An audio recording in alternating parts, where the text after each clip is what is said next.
కొంతమందికి ఆవిడ fire brand అయితే ఇంకొంతమందికి ఆవిడ పేరు చెప్తేనే చాలా కోపం వస్తుంది.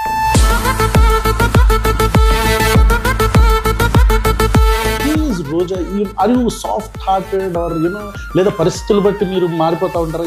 ఎప్పుడైతే ఇష్యూస్ మీద మాట్లాడేటప్పుడు మాత్రం చంద్రబాబు నాయుడు గారు అరెస్ట్ అయినప్పుడు మీరు బాంబులు కలిచారు, స్వీట్స్ కూడా పంచాను. స్వీట్స్ కూడా పంచారు, కరెక్ట్. ఆయన నాకు చేసిన అన్యాయానికి నా గురించి నెగిటివ్గా పెట్టడం, అప్పటికి నా నెంబర్ టీడీపీ దాంట్లో ఉంది. సో వాళ్ళు గ్రూప్ మెసేజెస్ పంపిస్తారు కదా, సో వాళ్ళు ఏం స్ప్రెడ్ చేస్తున్నారు ప్రతిదీ నాకు వచ్చేది. ఒక ఫ్యామిలీ ఫంక్షన్ ఇంట్లో జరుగుతూ ఉంటుంది, దాని మీద కూడా కింద ఎంత వల్గర్గా ఎంత. ఇప్పుడు మిమ్మల్ని ఏమో ఇప్పుడు ఈ పవన్ కళ్యాణ్ అనే వ్యక్తి మిమ్మల్ని డైమండ్ రాణి అని చెప్పని సంబోధిస్తున్నారు, ఆయన్నేమో ఇంకా వేరే వేరే పదాలతో మాట్లాడుతూ ఉంటారు. ఈ ట్రెండ్ ఏదైతే ఉందో ఇది ఎలా ఆగాలి? నాయకత్వం ఆపాలి కదా. బాలకృష్ణ ఎమ్మెల్యేగా చేస్తున్నారు, మా ఎమ్మెల్యేగా చేస్తూ ఎన్ని రోజులు అసెంబ్లీకి వచ్చారు? మీకు ప్రజలు ఓటేసింది షూటింగ్లు చేసుకోవటానికి, నన్ను అడుగుతున్నారు కదా.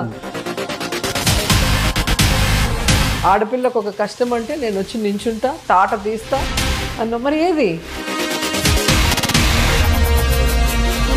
రెడ్ బుక్ రాజ్యాంగం తప్ప ఒక డెవలప్మెంట్ ఉందా, ఒక వెల్ఫేర్ ఉందా?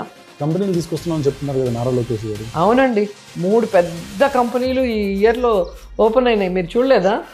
పవన్ కళ్యాణ్ గారు షార్ట్స్ వేసుకొచ్చి ఒక సెలూన్ ఓపెన్ చేశారు.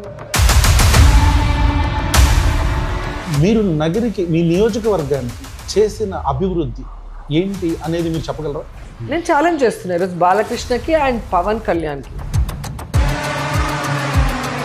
మీరు ఒకసారి ఈ ధర్నాలో కూర్చొని మేమేమో ఎస్సీ ఎస్టీ కాదని చెప్పిన మాట అన్నారు. ఆ ఫోటో కూడా మీరు తీసుకొని నేను లేకుండా మీరు ఎప్పుడైనా వెళ్ళి కాన్ఫరెన్స్లో వాళ్ళు ఎవరైనా కనుక్కోండి.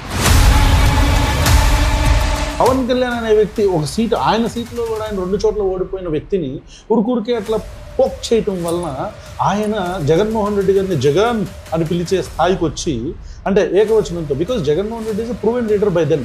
మీరు జగన్మోహన్ రెడ్డి గారిని పవన్ కళ్యాణ్ గారిని ఈక్వలైజ్ చేసేసి శత్రువులను పెంచుకోవటం వల్ల మీ ఓటం, అంటే మీరు ఆ శత్రువులందరూ కలవటానికి మీ స్ట్రాటజీస్, మీ పోకింగ్ కూడా కారణం అనేది ఒక అభిప్రాయం ఉంది బయట. ఆయనకు వచ్చిన అవకాశాన్ని సద్వినియోగం చేసుకొని బీజేపీతో పొత్తు పెట్టుకుంటే ఈరోజు ఈ డిస్కషనే లేదు కదా. తప్పు చేయని జగన్ గారిని 19 నెలలు జైల్లో పెట్టినట్టు వీళ్ళు జైల్లో పెట్టినప్పుడు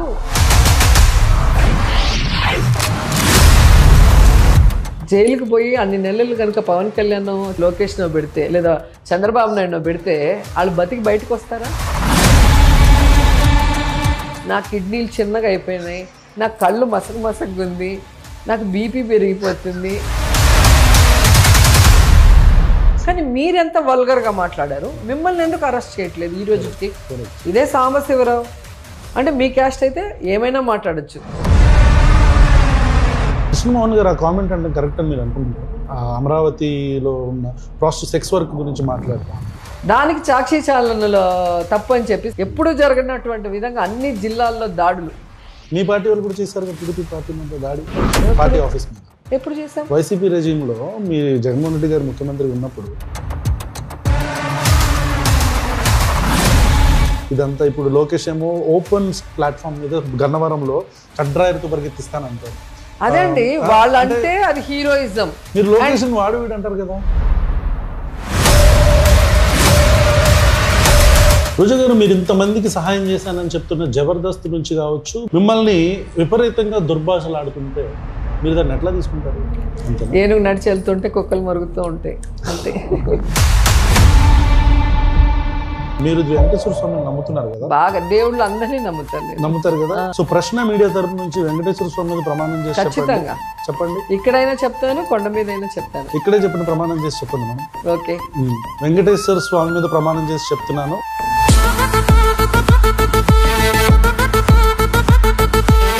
కొంతమందికి ఆవిడ ఫైర్ బ్రాండ్ అయితే ఇంకొంతమందికి ఆవిడ పేరు చెప్తేనే చాలా కోపం వస్తుంది. కొంతమందికి ఆవిడ మాటలు ఎప్పుడెప్పుడు మాట్లాడతారా, ఎప్పుడెప్పుడు అపోజిషన్ని వేకి పడేస్తారని ఎదురు చూస్తూ ఉంటే, ఇంకొంతమంది ఆవిడ ఎప్పుడు మాట్లాడకుండా ఉంటారని ఎదురు చూస్తూ ఉంటారు. ఆంధ్రప్రదేశ్ మంత్రిగా పనిచేశారు, ఫైర్ బ్రాండ్ అనే పేరుంది, చిత్రరంగం నుంచి వచ్చారు. అలాగే మాకు మాత్రం రోజా గారు యాక్చువల్గా మనకి కనిపించే రోజా గారు ఆ రోజా గారు కాదు. She's not a firebrand, చాలా సున్నిత మనస్కురాలు అని చాలామంది ఫీడ్బ్యాక్ ఇచ్చారు.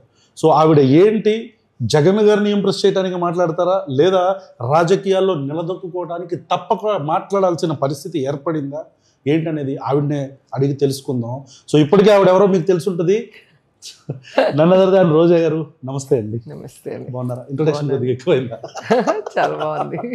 అంటే ఒకే మనిషి మీద ఇన్ని ఒపీనియన్స్ ఉంటాయి కదా, అది ఆశ్చర్యంగా ఉంటుంది ఒక్కొక్కసారి. సో యాక్చువల్లీ ఇట్లా మాట్లాడుతున్న చాలా హార్ట్ఫుల్గా నవ్వుతా హ్యాపీ స్మైల్తో మాట్లాడే రోజా గారి గురించి నేను వినటం జరిగింది. బట్ ఆన్ కెమెరా అది తమిళ యాక్టర్ విజయ్ గారి గురించి చెప్తూ ఉంటారు. ఆయన కెమెరా అనగానే ఇట్లా టక్ మొత్తం మారిపోతారని చెప్పని. సో మీరు నిజంగా I mean who is Roja? Are you soft hearted or లేదా పరిస్థితులు బట్టి మీరు మారిపోతూ ఉంటారా ఏంటిది? We want to know. Situation అండి, సిచ్యువేషన్. బేసిక్గా నేను చాలా ఏమంటారు జోవియల్ టైప్. అవును. మీరు ఇప్పుడు డ్రామా జూనియర్స్లో నన్ను చూసినప్పుడు మా పిల్లలతో కానీ మా హస్బెండ్స్తో కో ఆర్టిస్ట్తో మీరు చూసినప్పుడు చాలా జాలీగా డౌన్ టు ఎర్త్ ఉంటాను, ఎమోషనల్గా ఉంటాను. వాళ్ళు నా ఫ్యామిలీగా ఫీల్ అవుతాను. నేను ఏ షో వర్క్ చేస్తే వాళ్ళందరూ బాగుండాలనుకుంటాను. వాళ్ళకి నా వల్ల అయినా హెల్ప్, ఏదైనా దర్శనాలు కానీ లేదా స్కూల్స్లో సీట్స్ కానివ్వండి, లేదా హాస్పిటల్స్లో ఎక్కడైనా ఇబ్బంది అయితే చెన్నై వచ్చినప్పుడు, తమిళనాడు, కర్ణాటక, ఎక్కడ ఎవరికి అవసరం ఉన్నా ఫస్ట్ గుర్తొచ్చేది నా పేరే. అమ్మకి చెప్తే అయిపోతుంది. సో అలాంటి ఒక ఏమంటారు ఒక అఫెక్షనేట్ సిస్టర్ లాగా, అఫెక్షనేట్ మదర్ లాగే ఉంటాను నేను ఎప్పుడు అందరితో. ఓన్లీ పాలిటిక్స్లో ఎప్పుడైతే ఇష్యూస్ మీద మాట్లాడేటప్పుడు మాత్రం నేను సీరియస్గా ఉంటాను. నాకు ఒక 16-17 ఇయర్స్ వచ్చినప్పటి నుంచి అంటే నాకు ఇంట్లో నన్ను అమ్మాయిలాగా కాకుండా ఈక్వల్గా పెంచారు అన్నయ్యలకి, మా డాడీ కానీ మా మమ్మీ కానీ. మా తాతయ్య ఫ్రీడమ్ ఫైటర్స్ ఇద్దరు, మదర్ వాళ్ళ ఫాదర్ ఫ్రీడమ్ ఫైటర్. సో మా అమ్మ, పిన్ని, పెద్దమ్మ అందరు గవర్నమెంట్ జాబ్సే. లేడీస్ని ఆ కాలంలోనే చదివించి అందరు ఉద్యోగాలు చేశారు. మాది మదనపల్లి దగ్గర వలసపల్లి అమ్మమ్మ వాళ్ళది. తాతయ్య వాళ్ళు వచ్చి వాయిల్పాడు దగ్గర, ఆయన మిలిటరీలో ఉన్నారు, డాక్టర్గా ఉన్నారు. సో వాళ్ళందరూ కూడా ఎప్పుడు గర్ల్స్ని ఈక్వల్గానే పెంచారు బాయ్స్తో పాటు. సో నాకు ఆ భయం కానీ ఇది చెప్పచ్చా ఇది చెప్పకూడదా అనే ఒక అనుమానం ఎప్పుడు ఉండదు. నాకు ఇక్కడ ఏమనిపిస్తే అది ఇంట్లో కూడా చెప్పడం అలవాటైంది. అలాగే ఇక్కడ కెమెరా ముందు కూడా నేను గట్టిగా చెప్తాను. సో బేసిక్గా ఆ లేడీస్కి ఆ అలవాటు ఉండదు. ఎందుకంటే ఇంట్లోనే నువ్వు ఆడపిల్లవి, గట్టిగా మాట్లాడకూడదు, అలా మాట్లాడకూడదు, స్ట్రైట్ ఫార్వర్డ్గా ఉండకూడదు అని ఇంట్లో వాళ్ళే తొక్కేస్తారు. దానివల్ల తప్ప చాలామంది మహిళలు నాకన్నా ధైర్యవంతులు, కానీ వాళ్ళకి సపోర్ట్ లేకపోవటం. నాకు మా ఫాదర్ కానీ, మదర్ కానీ, బ్రదర్స్ కానీ, మా తాతయ్య అందరు నాకు సపోర్ట్ చిన్నప్పటి నుంచి. సో బేసిక్గానే నేను మా అన్నయ్యలు ఎలా ఉంటారో నేను కూడా అలాగే ఉండేదాన్ని. సో ఏమనుకుంటే అది గట్టిగా చెప్తాను. అండ్ విమెన్కి నేను ఎప్పుడు సపోర్టివ్గా ఉంటాను. సపోర్ట్ లేకపోవటం వల్లే విమెన్ ఈరోజు ఎంత తెలివితేటలున్నా, ఎంత హార్డ్ వర్కింగ్ ఉన్నా కూడా సొసైటీలో ఫేస్ చేయలేకుండా చాలా ఇబ్బంది పడుతున్నారు. సో నేను డిసైడ్ అయ్యాను, మనం ఎందుకు అందరి ఒక వాయిస్ లాగా ఉండకూడదని. కాలేజ్ చదివేటప్పుడు అలాగే ఉన్నాను. అంటే ఎంత సాఫ్ట్గా ఉంటాను క్లాస్ రూమ్స్లో, ఎవరికైనా ఇష్యూ జరిగినప్పుడు మాత్రం అంతే స్టబన్గా ఉంటా. సో ఇప్పుడైనా అంతే, 98% సాఫ్ట్గా జాలీగా అందరికీ భోజనాలు పెట్టి వాళ్ళు తింటుంటే ఎంజాయ్ చేస్తూ వాళ్ళతో ప్రేమగా ఉండే రోజా ఒక సైడ్ ఉంటే, వాళ్ళకి ఏదైనా కష్టం వచ్చినా లేదా ఎవరికి ఏదైనా కష్టం వచ్చినా దాని మీద టాటా అని మాట్లాడేస్తా. సో మీరు ఒక్కసారి నా ఇంటర్వ్యూస్ తెలుగుదేశం పార్టీ వాళ్ళు వాళ్ళ ఛానల్స్తో రోజాకి నోరెక్కువ, రోజా బూతులు మాట్లాడుతుంది, రోజా ఎట్లా అని చెప్పి చెప్పి చెప్పి చెప్పి మైండ్లో పడిపోయింది అందరికీ. సో నేను ఎప్పుడూ అంటాను, నేను మాట్లాడేటప్పుడు ఎమ్మెల్యేగా అయిన తర్వాత కానీ మినిస్టర్గా కానీ వాళ్ళు మాట్లాడేది నేను మాట్లాడేది వీడియోస్ తీయండి. నేను ఇష్యూ మీద మాట్లాడేటప్పుడు ఆ ఇష్యూ గురించే మాట్లాడతాను. ఆ ఇష్యూ అధికారంలో ఉన్న వాళ్ళ మీదే మాట్లాడతారు. ఇప్పుడు మేము అధికారంలో ఉన్నప్పుడు ఒక ఇష్యూ జరిగినప్పుడు అపోజిషన్ వాళ్ళు మమ్మల్ని వేలెత్తి చూపిస్తారు. మీరు పవర్లో ఉన్నారు, ఏంటిది, ఎందుకు దీని మీద యాక్షన్ తీసుకోలేదు, మీరు ఏం చేయబోతున్నారని మమ్మల్ని అడుగుతారు. అప్పుడేమో మేము వినాలి. వీళ్ళు అధికారంలో ఉన్నప్పుడు ఏం అనకూడదు, ఏం జరుగుతున్నా కళ్ళకు గంతలు కట్టుకొని ఉండమంటే అది ఎక్కడ అవుతుంది? సో అలా నిలదీసినప్పుడు నా వాయిస్ తొందరగా రీచ్ అవుతుంది. అది నా అదృష్టంగా భావిస్తున్నా యాజ్ అన్ యాక్ట్రెస్. అండ్ నేను చేసిన పోరాటాలు, నేను తెలుగుదేశంలో ఉన్నప్పుడు కానీ వైసీపీలో ఉన్నప్పుడు కానీ, నేను లిక్కర్ మీద కానీ విమెన్కి మీద అట్రాసిటీ మీద కానీ ఇట్లా చాలా ఇష్యూ మీద, చేనేత మీద కానీ నేను సిన్సియర్గా ఎండనక వాననక రోడ్ల మీద కూర్చొని ఇష్యూస్ మీద ఫైట్ చేశాను కాబట్టి నన్ను జనం నమ్ముతున్నారు. సో నేను ఒక ఇష్యూ మాట్లాడినప్పుడు నేను మాట్లాడే మాటలు విని దాన్ని అర్థం చేసుకుంటున్నారు, దానికి అందరూ కూడా సపోర్ట్ చేస్తున్నారు. సో అది వాళ్ళకి చాలా బాధ, టీడీపీ జనసేనకి. సో ఈ అమ్మాయి మాట్లాడుతుంటే వాళ్ళు నమ్ముతున్నారు కాబట్టి ఈ అమ్మాయిని ఎలా అయినా తొక్కాలి. సో అంతే తప్ప వేరేం ఉండదు. ఎందుకంటే వాళ్ళ యూట్యూబ్లో కానీ వాళ్ళ సోషల్ మీడియాలో మీరు చూస్తే సంబంధమే ఉండదు.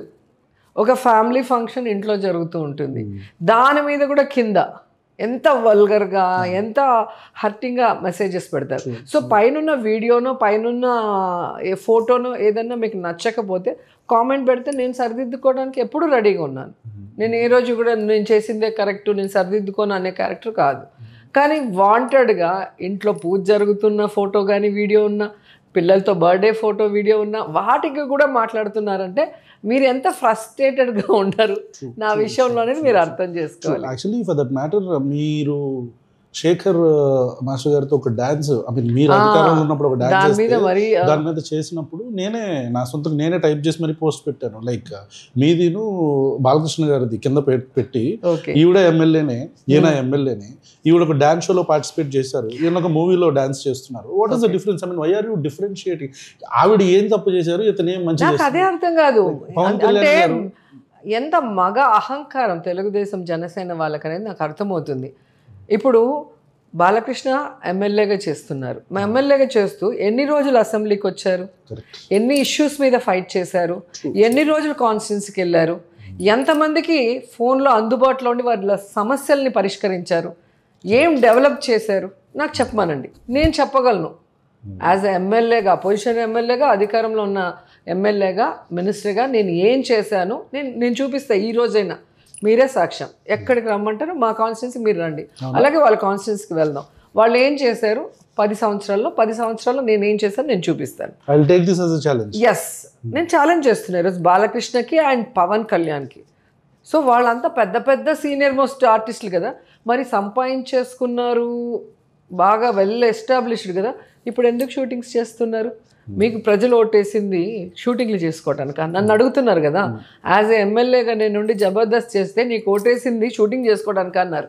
నా కుటుంబం అన్నం తినద్దా? నా కుటుంబానికి నేను అన్నం పెట్టుకోవాలి కదా, నా పిల్లలు చదువుకుంటున్నారు, వాళ్ళకి కావాల్సిన అవసరాలు నేను తీర్చాలి కదా, నా హస్బెండ్తో పాటు నాకు బాధ్యత ఉంది కదా.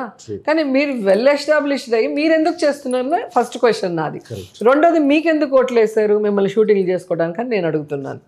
పవన్ కళ్యాణ్ అడుగుతున్నాను, బాలకృష్ణని అడుగుతున్నాను మీ ద్వారా. మూడోది, ఈరోజు ఒక హీరోయిన్గా నేను ఒక షోలో, ఒక ఈవెంట్లో నేను డాన్స్ చేయాల్సి వచ్చింది. సో డాన్స్ చేసేటప్పుడు 150 మంది యూనిట్ సభ్యులు ఉంటారు, నాతో పాటు ఆర్టిస్టులు ఉంటారు. ఆ టైంలో డాన్స్ బాగా చేసామా లేదా, మనం అందంగా కనిపిస్తున్నామా లేదా అనేది మాత్రమే ఆర్టిస్ట్ మైండ్లో ఉంటుంది. వేరే బ్యాడ్ ఇంటెన్షన్ ఎవరికి కూడా ఉండదు. అది బాలకృష్ణకి తెలీదా, పవన్ కళ్యాణ్కి తెలీదా? కానీ వాళ్ళ మనుషులు మమ్మల్ని అన్నప్పుడు ఒక సినిమా ఇండస్ట్రీ నుంచి వచ్చిన హీరోలుగా మీరు ఎందుకు ఖండించడం లేదు? మరి మీ వయసు, మీ మనవరాల వయసులతో, మీ కూతురు వయసులతో మీరు డాన్సులు వేయటము, నడుములు పట్టుకోవటము, వెకిలి చేష్టలు చేయటము, ఇవన్నీ అన్ని ఛానల్స్లో ట్రోల్ అవుతున్నాయిగా. నడుము గిల్లుతారు, బొమ్మ మీద కొడతారు, ముందరెళ్ళి ఇట్టిట్ట అంటారు, ఇవన్నీ బాగుంటాయి. సో వాళ్ళు చేస్తే మంచిది, మేము చేస్తే బూతు. సో ఇది ప్రజలు కూడా అర్థం చేసుకోవాలి. ఇలా యూట్యూబ్లో ఎవరైతే పెడుతున్నారో వాళ్ళ పిల్లల తల్లిదండ్రులు కూడా వాళ్ళకి చెప్పుతో కొట్టి బుద్ధి చెప్పాలి. I agree with every point that you have said. ఎందుకంటే నేను హీరోయిన్ని, నేను సినిమాలు చేస్తూ ఎస్టాబ్లిష్ అయ్యి పాలిటిక్స్లోకి వచ్చా. కాబట్టి నన్ను హీరోయిన్గా చూసినప్పుడు ఈరోజు కూడా నన్ను ఆడియన్స్ ఆ షోలో ఉన్నప్పుడు హీరోయిన్గానే చూస్తారు. నన్ను పాలిటీషియను, నువ్వు కాటన్ చీర కట్టుకొని కూర్చోవాలి, నువ్వు డాన్స్ చేయకూడదు, నువ్వు నవ్వకూడదు అని ఎవరు అనుకోరు. యాజ్ ఏ రోజాగా చూస్తారు. రోజా ఎంత బాగా డాన్స్ చేసింది, రోజా ఎంత బాగా పని చేసింది, రోజా ఎంత మంచి చీర కట్టుకుంది, రోజా ఎంత మంచిగా నగలు పెట్టుకుందనే చూస్తారు. ఈరోజు ఇంతమంది లేడీస్ చూడకపోతే నేను చేసినప్పుడు ఎందుకు నెంబర్ 1 ప్లేస్లో ఉంటాయి షోస్, నేను బయటకు వచ్చాక ఎందుకు పడిపోతున్నాయి? ఇప్పుడు మళ్ళీ నేను డ్రామా జూనియర్స్ చేస్తున్నా, అది ఎందుకు నెంబర్ 1గా ఉంది? నేను 100% నేను చేసే పనిలో నా ప్రాణం పెట్టి పనిచేస్తా. నా షో హిట్ అవ్వడానికి నేను పంచెస్ వేస్తాను, డాన్స్ వేస్తాను, ఎనర్జీగా ఉంటాను. దాంట్లో తప్పే ఉంది అంటున్నాను. సో హీరోలు చేస్తే తప్పు లేదు, నేను చేస్తే తప్పు. అంటే మన సిస్టమ్ పేట్రియార్కల్ సిస్టమ్ కదా, అదన్నీ ఆ కాలం అండి. ఇప్పుడు మగవాళ్ళని దాటి మహిళలు కూడా అన్నిట్లో సక్సెస్ఫుల్ గా ఉన్నారు కాబట్టి ఆ పార్టీలో ఉన్న వాళ్ళకి అలాంటి ఒక బుద్ధి అంతే. మిగతా వాళ్ళంతా జనాలు బాగున్నారు కదా. ఇప్పుడు ఓవరాల్ 2 తెలుగు రాష్ట్రాల్లో ఇదే మేల్ డామినేషన్ మెంటాలిటీ ఉంటే నా షోస్ ఎందుకు చూస్తారు, నన్ను ఎందుకు హిట్ చేస్తారు చెప్పండి. కాబట్టి వాళ్ళు చేస్తే తప్పు లేదు. వాళ్ళు ఇప్పుడు బాలకృష్ణన్న ఓన్లీ ఎమ్మెల్యే, ఆయనే పార్టీ మోయినవసలా, కనీసం ఆయన కాన్స్టిట్యున్సీ వరకు చూసుకోవాలి, అది చూసుకోలేదు. దాని మీద మనం ఫైట్ చేయొచ్చు. పవన్ కళ్యాణ్ అయితే పార్టీ ప్రెసిడెంట్. పార్టీ ప్రెసిడెంట్కి 365 days 24/7 టైం సరిపోదు. ఎందుకంటే as a MLA, as a opposition లీడర్గా నాకు ఈరోజు టైం సరిపోవట్లేదు. కాన్స్టిట్యున్సీలో మీరు చూస్తున్నారు కదా, చెయ్యాలనుకుంటే 24 hours మనకి సరిపోదు, తిరుగుతూనే ఉండాలి. వాళ్ళు అడిగిన ఇది హెల్ప్ చేస్తూనే ఉండాలి. ఎంత చేసినా ఏదో ఒక సమస్య ఉంటూనే ఉంటుంది. కానీ మీరు ఎక్కడున్నారు? ఎలక్షన్ ముందు మీరు మాట్లాడే మాటలకి ఎలక్షన్ తర్వాత మాట్లాడే ఏ సంబంధం ఉండదు. మొత్తం రాష్ట్రాన్ని గాలికి వదిలేసి ఈరోజు షూటింగ్స్ చేసుకుంటూ వాటి రిలీజ్లో డబ్బింగ్స్ చేసుకుంటున్నారు. రాష్ట్రంలో ఇంతమంది ఆడపిల్లల్ని చంపేస్తున్నారు, ఇంతమందిని రేప్ చేసేస్తున్నారు. ఈరోజు చెట్లకు కట్టేసి చిన్న వాళ్ళ కొడుకు ముందర కొడుతున్నారు. ఎక్కడ నోరు తెరవట్లేదు. మరి మీకు బాధ్యత లేదా? మీరే కదా ఆ రోజు చెప్పారు, మేమందరం కూటమిలో ఉన్నాము, ఆడపిల్లకు ఒక కష్టం అంటే నేను వచ్చి నించుంటా, తాట తీస్తా అన్న. మరి ఏది? తల తీసేసే చట్టాలు రావాలని. తల తీసే చట్టాలు మీరు చేయాలి, మీరు డిప్యూటీ సీఎం. అందుకే ప్రజల మీద అభిమానం ఉన్న వాళ్ళకి, ప్రజల కోసం పని చేయాలి అనే మంచి మనసు ఉన్న వాళ్ళకి ప్రజలు ఓట్లేయాలి. నా కులం ఓడని, నాకు ఇష్టమైన హీరో అని, ఇలాంటి పిచ్చి వాటికి ఓటేస్తే ఇలాగే ఉంటుంది. రాష్ట్రం ఈరోజు ఏమైంది? రెడ్ బుక్ రాజ్యాంగం తప్ప ఒక డెవలప్మెంట్ ఉందా? ఒక వెల్ఫేర్ ఉందా? ఎవరి గురించి అయినా పోలీసులు పట్టించుకునే పరిస్థితి ఉందా? కంపెనీలు తీసుకొస్తున్నామని చెప్తున్నారు కదా నారా లోకేష్ గారు. అవునండి, 3 పెద్ద కంపెనీలు ఈ ఇయర్లో ఓపెన్ అయినాయి. మీరు చూడలేదా? పవన్ కళ్యాణ్ గారు షార్ట్స్ వేసుకొచ్చి ఒక సెలూన్ ఓపెన్ చేశారు. అలాగే మాధవి రెడ్డి అని కడపలో ఆమె భర్తను వేసుకొని వచ్చి చెప్పుల షాప్ ఓపెన్ చేసింది. తర్వాత మన ఇండస్ట్రియల్ మినిస్టర్ భరత్ గారు కర్నూల్లో వైన్ షాప్ మాటే ఓపెన్ చేశారండి. ఇంతకన్నా పెద్ద ఫ్యాక్టరీలు, ఇంతకన్నా పెద్ద పరిశ్రమలు ఇంకేం తేగలరండి? ఏ స్టేట్లో ఎవ్వరు తేలేరు. 1 and only చంద్రబాబు నాయుడు గారి నాయకత్వంలో ఇలాంటి ఒక 3 సూపర్ డూపర్ అనేది ఇక్కడే వచ్చాయి ఆంధ్రప్రదేశ్లో. సో చంద్రబాబు నాయుడు గారు అంటే నాకు గుర్తొచ్చింది, 2004లో టికెట్ ఇచ్చింది ఆయనే కదా మీకు? అవునండి. అయితే నాకు ఒక క్వశ్చన్, రోజా గారు ఇప్పుడు ఏంటి ఆయన అంటే మీకు ఎందుకు పడదు? ఎందుకు అడుగుతున్నానండి క్వశ్చన్, చంద్రబాబు నాయుడు గారు అరెస్ట్ అయినప్పుడు మీరు బాంబులు కలిచారు, క్రాకర్స్ పిలిచారు. బాంబులా? క్రాకర్స్ ఐమ్ సారీ, స్వీట్స్ కూడా పంచారు. స్వీట్స్ కూడా పంచారు, కరెక్ట్.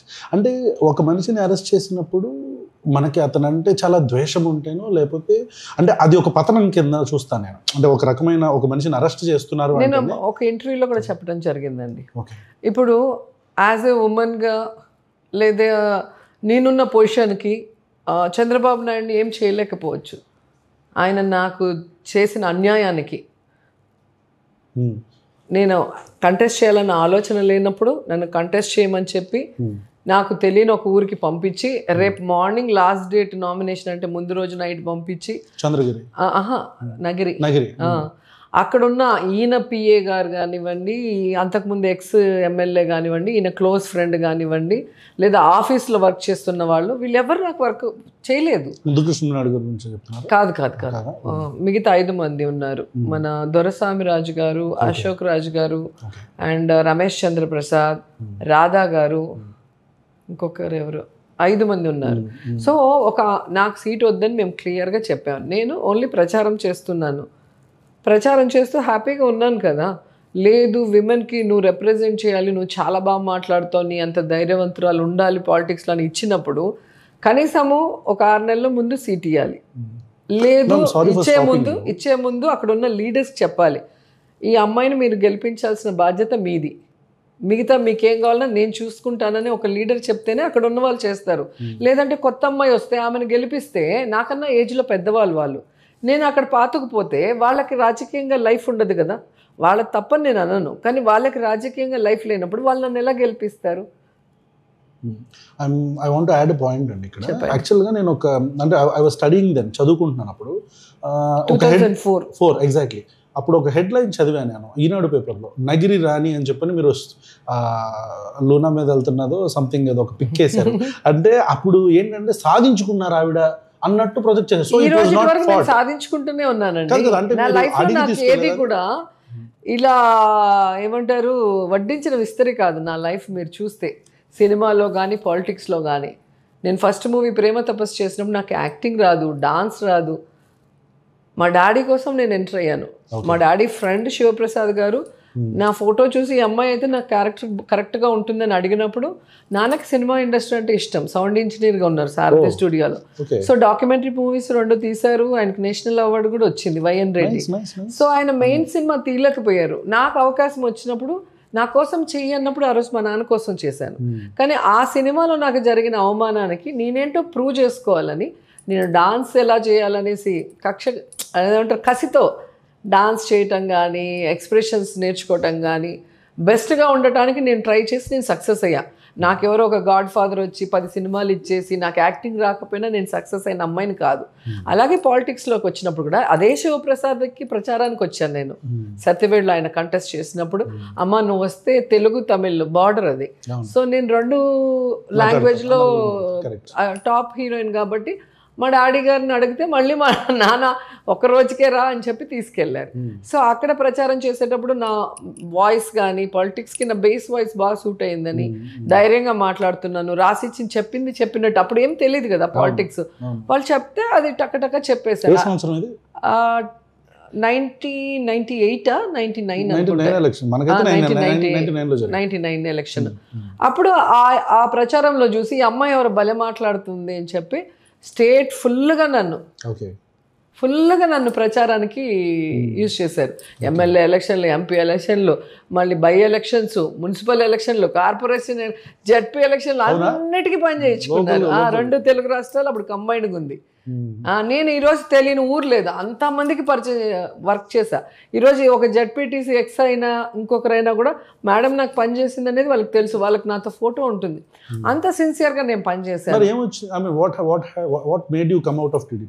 వాళ్ళకి మన మీద ఫస్ట్ నుంచి ఇది లేదు, క్యాస్ట్ ఇది మీద, లేకపోతే ఒక హీరోయిన్ కాబట్టి ఈ అమ్మాయి తొందరగా ఎదిగిపోతుందా అని తెలియలా.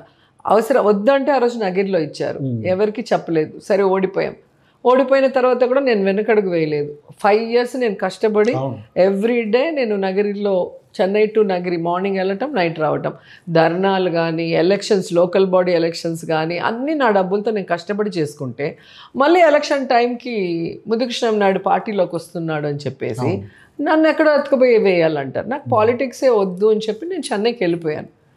వెళ్ళిపోయినప్పుడు TV9లోనో దేంట్లోనో బ్రేకింగ్ న్యూస్ వచ్చింది, కుప్పంలో కాంగ్రెస్లో నుంచి ఉంటుంది రోజా చంద్రబాబు నాయుడు మీద అని. మళ్ళీ అప్పుడు పిలిపించి చంద్రగిరి ఇచ్చారు నాకు. మళ్ళీ చంద్రగిరిలో అదే ప్రాబ్లం. ఎందుకంటే అప్పటి వరకు చంద్రగిరిలో ఒక ఇన్ఛార్జ్ లేకపోవటం వల్ల అందరు షఫల్ అయిపోయారు, టీడీపీ నాయకులే ఎవరు లేరు. అప్పుడు వేరే PRP పెట్టున్నారు పార్టీ, కొంతమంది ఆ PRP క్యాండిడేట్తో వెళ్ళిపోయారు. ఆయన కొంచెం ఖర్చు పెట్టి ఇది చేసే కొద్దికి టీడీపీకి అక్కడ లీడర్ లేరు. నేను పోయి అందరినీ ఎత్తుక్కొని, అది చాలా పెద్ద కాన్స్టిట్యున్సీ విస్తీర్ణంలో, ఇటు గల్లార్న ఫ్యాక్టరీ నుంచి అటు తలకోన నుంచి ఇటు చిత్తూరు వరకు, తలకోన మొత్తము దీంట్లోనే చంద్రగిరిలోనే ఉంటుంది. అలాగే పాకాల ఆల్మోస్ట్ చిత్తూరు దగ్గర ఉంటుంది. అట్లా చాలా పెద్ద ఏరియా. టైం లేదు. మళ్ళీ అదే రేపు లాస్ట్ డే అంటే ముందు రోజు ఇస్తారు. 10-20 రోజుల్లో నేను ఎట్లా లీడర్ని పట్టుకొని ఎలా ఎలక్షన్ చేస్తాను? ఏమన్నంటే 2 సార్లు సీట్ ఇచ్చాను, 2 సార్లు. ఈరోజు నేను అంటున్నాను, దమ్ము ఉంటే చంద్రబాబు నాయుడు చంద్రగిరిలో నించోమనండి. నువ్వు సీఎంఏ కదా 4 సార్లు, మరి ఎందుకు చంద్రగిరిలో సొంత ఊర్లో నించోట్లా? నన్ను మాత్రం ఒకరోజు నగిరికి పో, ఒకరోజు చంద్రగిరికి పో అంటావు. అది సీట్ ఇచ్చినట్ట? గొంతు కోయటమే కదా అది. సో పొలిటికల్గా మీకు ఒక కెరియర్ కావాలి కాబట్టి you came out of Telugu Desam party.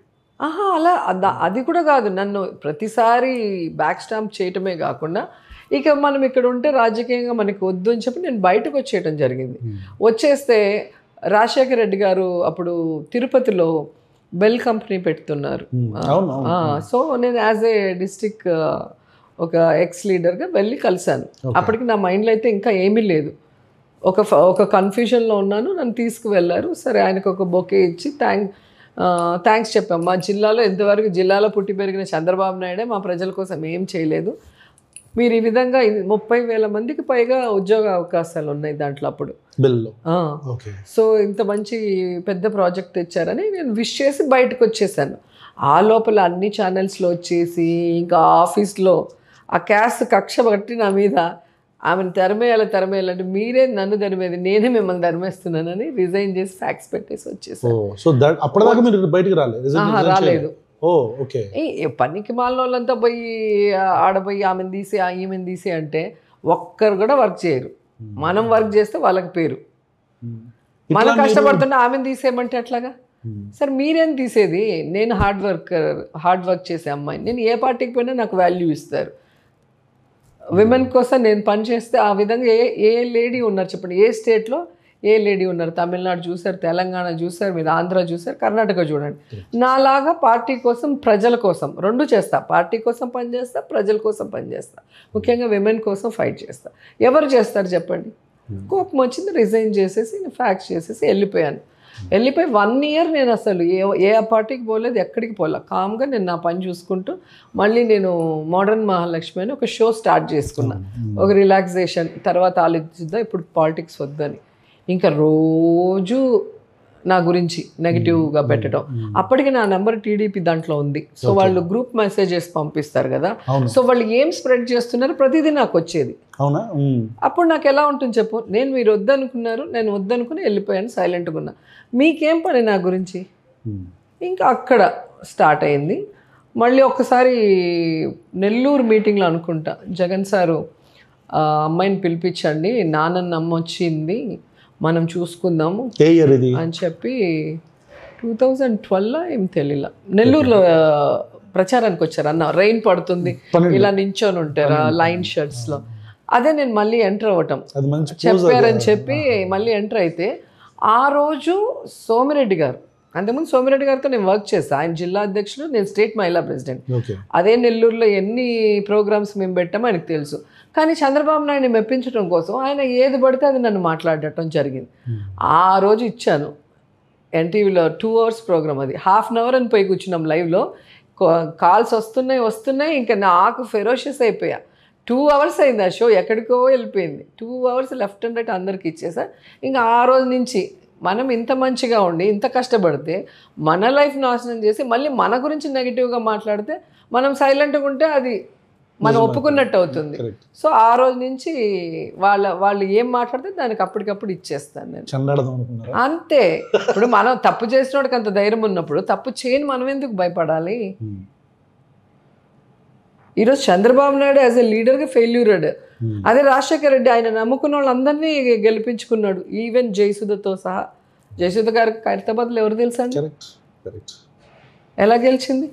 నాయకుడు అనేవాడు ఒకరిని ఒక చోట నించోబెట్టినప్పుడు వాళ్ళని గెలిపించుకోవాల్సిన బాధ్యత ఉంది. గెలిచిన తర్వాత వాళ్ళ ద్వారా వాయిస్ వినిపించే విధంగా వాళ్ళకి ఒక అవకాశం, పవర్ ఇస్తే బాగుంటుంది. అదేం చేయలే. మరి జగన్ గారు ఎలా చేశారు? చంద్రబాబు నాయుడు దగ్గరన్నప్పుడు 2004, 2009 నేను గెలవలేనప్పుడు 2014-19 ఎలా గెలిచా? అప్పటికి ఇంకా ఓల్డ్ అయినట్టే కదా. 10 ఏళ్ళు నా ఏజ్ అయిపోయింది, సినిమాలు లేవు. టీడీపీలో ఉన్నప్పుడు నేను ఏ రోజు సినిమాలు చేయలేదు, షోస్ చేయలేదు కదా. మరి ఎట్లా నేను జగన్ గారు నాకు ఎందుకు సీట్ ఇచ్చారు? నేను ఎలా గెలిచాను? నాలో స్టఫ్ లేనప్పుడు. కరెక్ట్. ఇప్పుడు మీరు ఇందాక అన్నట్టు నా లైఫ్లో ఏది కూడా ఈజీగా రాలేదని మీరు చెప్పారు, కష్టపడ్డానని చెప్పారు. అంతా ఐ అగ్రీ విత్ ఇట్. ఒక ఎమ్మెల్యే సీట్ రావాలంటే ఎంత కష్టం మీకు తెలీదా? మరి అలాంటిది 2 సార్లు ఓడిపోయిన నాకు 3వసారి సీట్ తెచ్చుకోవడం ఎంత కష్టం. కరెక్ట్. మళ్ళీ తెచ్చుకొని నేను గెలిచి ప్రూవ్ చేసుకున్నాను కాబట్టి ఈరోజు నేను నిలబడగలిగాను. చెప్పుకోవడానికి ఎక్స్ మినిస్టర్గా అయినా ఉన్నాను. లేకపోతే నా చంద్రబాబు నాయుడిని నమ్ముకుంటే పొలిటికల్గా నేను జీరో కదా.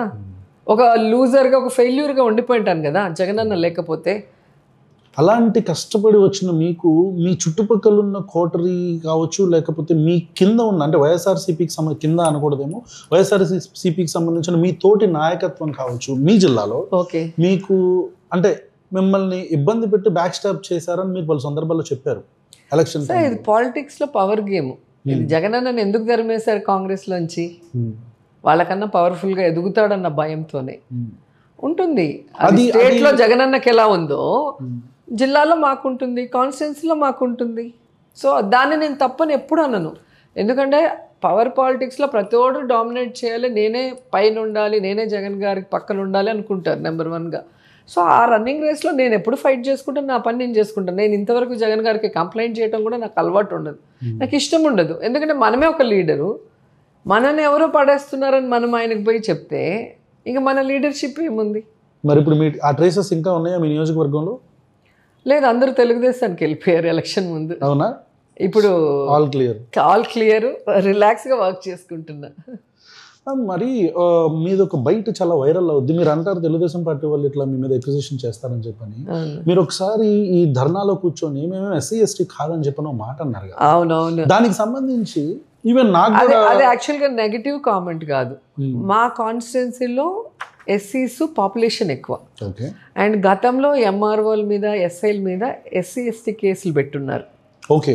సో ఎస్సీ ఎస్టీ కేసులు అనేది రెగ్యులర్గా నువ్వు నచ్చలేదంటే నీ మీద ఎస్సీ ఎస్టీ కేసు అనేది కంపల్సరీగా పెట్టేసేవాళ్ళు.